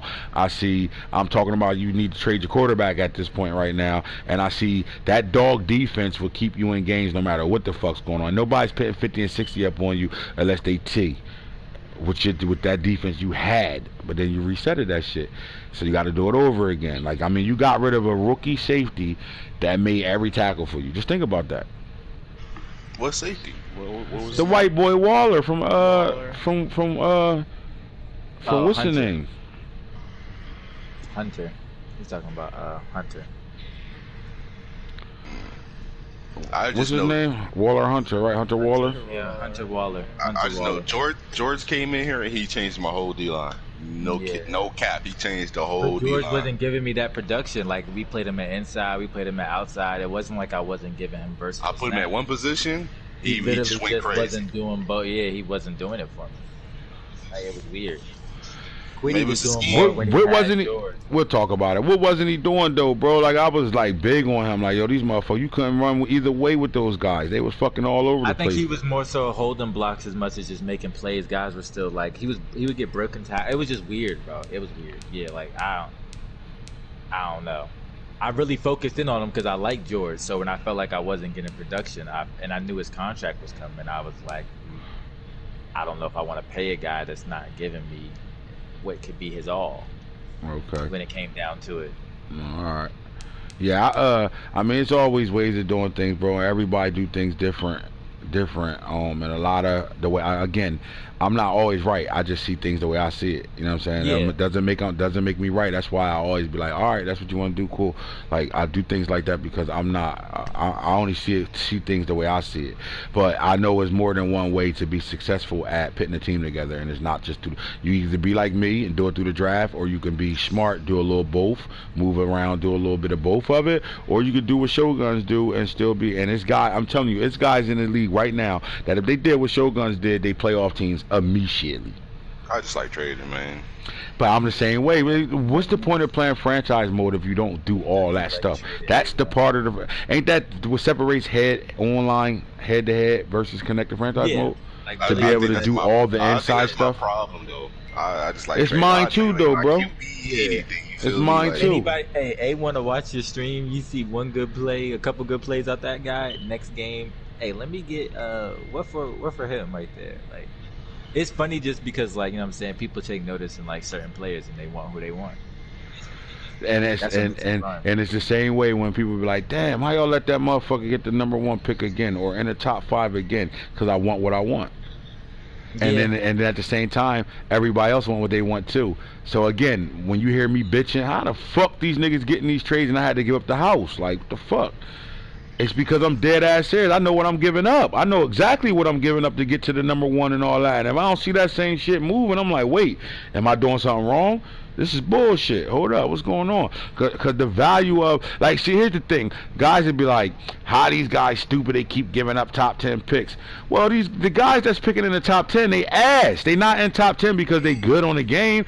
They in the top 10 because they ass. So what you think Mark gonna be better picking at 1 every year and build his team that way that he got to build? Or Hillburgers? Look at Hillburgers right now. If Hillburgers is the playoff guy, but let's just say Hillburgers don't never trade his first round pick and he always pick in the top 10. You either gonna be Mike, who get the best team on the game, just like one of my teams, but never win a game, or you gonna be like a guy like that's gonna make that team shake. Right now, here's the thing: you're gonna be a Shoguns, and no disrespect to their games, but listen what I'm saying to you. Why would you ask a guy to pick #1 or 2 or 3 every draft, right? And they still got guys from the first draft class that's not even out of the 80s yet. Think about that. Or you offer that guy, look, man, take these 2 to 3 players. They 95. They better than anybody on your team right now. Take these 3. Let me get the first. And okay, for me, and then you're not even just getting there first. You got to make sure they still got a first. It's ways to do things, but like, what's the like? You know what I mean? Like, you just went through Hillburger's team, and you like, damn, how the fuck this guy ain't in the night? You said it, not me. One of y'all said that shit when y'all looked at his roster. How? You tell me how? It shouldn't be a player on a game from the first draft class that shouldn't be in the 90s. So you got two ways when people move. They don't care enough. They just get on and play their games. They're not training, they're not doing all that shit. They just get on and play their games. They don't care about all that shit, right? So why should you make them sit in the draft class, or why should they want to sit in the draft class just because another nigga in your division mad you getting another #1 pick again? Why should they sit there and draft a player that's going to be an 82 to an 84 overall that they can't even get the nigga that was 4 years ahead of him to a 99? Think about that, bro. So you never gonna better stop trading unless we just flat out. Now what happens if I say in my leagues you can't trade till season 3? Nobody gonna play. Who the fuck gonna want? I wouldn't even want to play in that type of league. And there's leagues out there that won't even let you trade. There's leagues out there that you can't even trade the first season. Right, the whole first season you can't trade. And what the fuck we playing connected franchise for? Fuck type of shit y'all on. That's why them shits don't last. You gotta let niggas do what they want to do, but you gotta better control a little bit of it. No bullshit, so it ain't no bullshit going on, but reasonable shit. Let them do what the fuck they want. It's their team. That's why the fuck they in the league, to make a team their team. You know what I'm saying? So there's also leagues out there that limit trades too. I don't understand those leagues. Limit trades. You're trying to build your team how you want your team. Why you all limited to 3 trades? My thing is, because I make players, we have to have a stipulation on trading how many trades you can get. Like, I'm not gonna let nobody get 4 first round picks. You know what I mean? You keep that limit, and you only can get 1 top 10. But in the second round, you get 2. Because I create the players. Because at the end of the day, people. This is the one thing. This is another thing. How you gonna bitch about? Here's and this is another thing I'm gonna talk about real fast. And y'all tell me if y'all agree or disagree with this. Y'all been in all the drafts. You mad at me I got Stingley when there's 10 Stingleys in the draft. Just think about it. I got the name, but there's 4 other motherfuckers in this draft, just like 5, 6 niggas is getting Stingleys in the second and third round. That's about dev up and people just not feeling comfortable with taking a star to the superstar. Well, I mean, the difference is I get Stingley, the number 2 player in the draft. I got an X factor. You know what I'm saying? He's guaranteed a superstar. That's about it. Nah, it's not the shell, because guess what? I drafted Travis Hunter. He was the 12th player in the draft. I drafted him at 1. They said I reached. Do you understand what happens when you reach for a player? Oh, yeah, They what don't was develop. McNeil right? Go What look was at the McNeil difference right? I between know a T. guy Bobby reached for that is McNeil a right. great pick to versus you reach, and then go look at this part of it. You go to them, and look at how much it costs to upgrade them, and see the difference. You'll see the difference right away on that. If you pick a guy where he's supposed to be picked, or earlier than he's supposed to be picked, he's going to come out with less XP points you have to get to develop him versus the guy you reach for. Simple as that, bro. It's just that simple. So I reached, got a guy that I'm gonna still make a dog. Don't get it fucked up. He's a dog. He's superstar. He's gonna develop fast and all that. But if I would have got the number one player at that number one pick, that guy's developed to a 95 right now versus a 93, or possibly a 96 right now compared to that 93. That's facts. This is me doing this shit for years and understanding this and knowing this. That's facts. It's not me making no bullshit up. This is real shit. You know what I'm saying? So who's to tell you, who's to say anything when you could go, look, my draft, if you can sit in my draft to round 7, that tells you one thing. That means there's dogs throughout this entire draft that you can get. So what's the point of me grabbing this DN right here in the top 10 when I know it's 10 more DNs in this draft and niggas ain't even gonna pick them, so I can get them in round 5, 6, and 7 if I wanted to. The same guy. I got a superstar DN in the 5th round. That was probably better than, probably just as good at. Go look at my DN and look at the number 1 DN in the draft, and you tell me the difference. You talking about just this last draft? This is last draft. If you look at George, the nigga from Florida State, if you look at him, he tell me how far off he is from the number 1 player in that draft class, which is Boone's DN, the nigga from Boone's team. You go to Boone's team. I'm on my guy right now. I'll tell you his stats, and you look at the Boone guy, and you tell me how much of a difference that was really in those two players, and you tell me what I'm talking about. Like, you shouldn't like to pick in the top 10. You still get a dog. Don't get it fucked up. About Shamar Stewart? Yep, that's exactly what I'm talking about. Oh shit, his numbers are ill-equipped actually. Wow, actually. Read his numbers. My guy, 86 speed, 86 acceleration, 86 agility. That's my guy. 88 speed, 92 acceleration, 87 agility. Okay. 88 strength, 85 block shed, 88 finesse moves. My guy, 89 strength right now, 80 block shed, 78 finesse moves, 72 power moves, because he should be a little higher the power moves, 82 tackling right now. So on Superstar, right? I don't see it. I see it's a difference, but you get what I'm trying to say? Like that, how much of a difference is that really? Like, this guy's going to perform for me if I wanted him to play right now. If I needed him to play, I can get him on the field and make him shake right now if I wanted to develop him. Yeah. So, and Shamar ain't no different. They both superstars. So I say that to say this: you can get a running back, especially these positions, running back, receivers. Niggas would be dumb unless you just getting a player you absolutely want, or he a speed demon to grab a receiver in the 1st round. In my league, receivers are, if you look at the positions, receiver and cornerbacks are the deepest positions every year. You can get that same starting cornerback from in the first 10 picks that you're going to get in the 2nd, 3rd, and 4th round.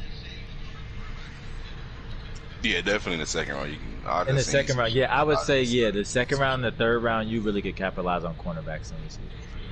Definitely not just started drafting receivers later. Like, I wasn't even drafting receivers at first. I got the coach started the rookie last year at like the 4th, 5th round. Baldwin? Yeah. Yeah. What round you got him in? 4th, like 5th. 4th, 5th. Exactly. I think it was the 4th round. Yeah, Baldwin. Lamar Sturdy been better than a lot of corners in the league right now. Let's see where I drafted him at. And this is a guy I play ball with, so I was gonna get him no matter what. But let's just see where I got him from. 2nd round, pick 15, and that's me reaching for him. I bet if I wouldn't have touched him or left him there, I probably could have got him in the 3rd in his draft. Let's see. You go look at Brew McCoy. I got him in the 3rd round. You go look at, you know what I mean? You go look at some of these guys. With me, it's going to be a little different because I want the player I want. Simple as that. I don't play off of. I know names. I've been building these guys forever, so I usually try to get the same guys I always play with. You go look at me in Madden Franchise Junkie. Stingley was the first pick I took right away. I'm gonna play the guys I like to play with. They're my favorite players in college or in the world right now, so I do that. But if you look at some of these rosters, like you can go look at some of these guys, bro. Like, you look at the top guys that went in the 1st round receivers, and you can find that same receiver in the 2nd, 3rd, 4th, 5th round. But those positions is like that. You know what I'm saying? The position, to be honest with you, bro, the position that niggas should attack, if they don't have it already yet, should be offensive line. You're guaranteed, if you grab that first round lineman, he's a superstar. You're guaranteed that every time. But niggas don't get the lineman until second, third round. And then you let motherfuckers like the Bears come in and get 3 superstars right away. You know what I'm saying? Like, and these guys that replace the guys you don't want to contract, or you might got a star on your line, he might be at 99, but this superstar at 84 or 83, you know he gonna be better than that motherfucking star. You know what it is. He got traits now. Is the difference? But niggas still don't draft the linemen. They're the players you supposed to draft in the top fucking 10. To be honest with you, unless you come in and get that dog that you want, or that guy you know you want to play with. I know this guy. I watched him play, or I went to school with him. Whatever the case may be. You go get those guys early because you don't want to miss them. They the guys you want to play with. But the O-line is the guaranteed picks every single time, because I can get 7 receivers the same way, same time, or at any part of the draft. That's the same way, bro. And now late, when your team is already built, now you need those guys that you can plug and play. You don't need to get the guys just to plug and play. You need the guys that can replace a nigga you can't afford. Simple as that. Yeah. So, you know how that shit work, man. It's been a long-ass real talk, so we ready to hang this shit up. Information is everything, you heard? We're out of here.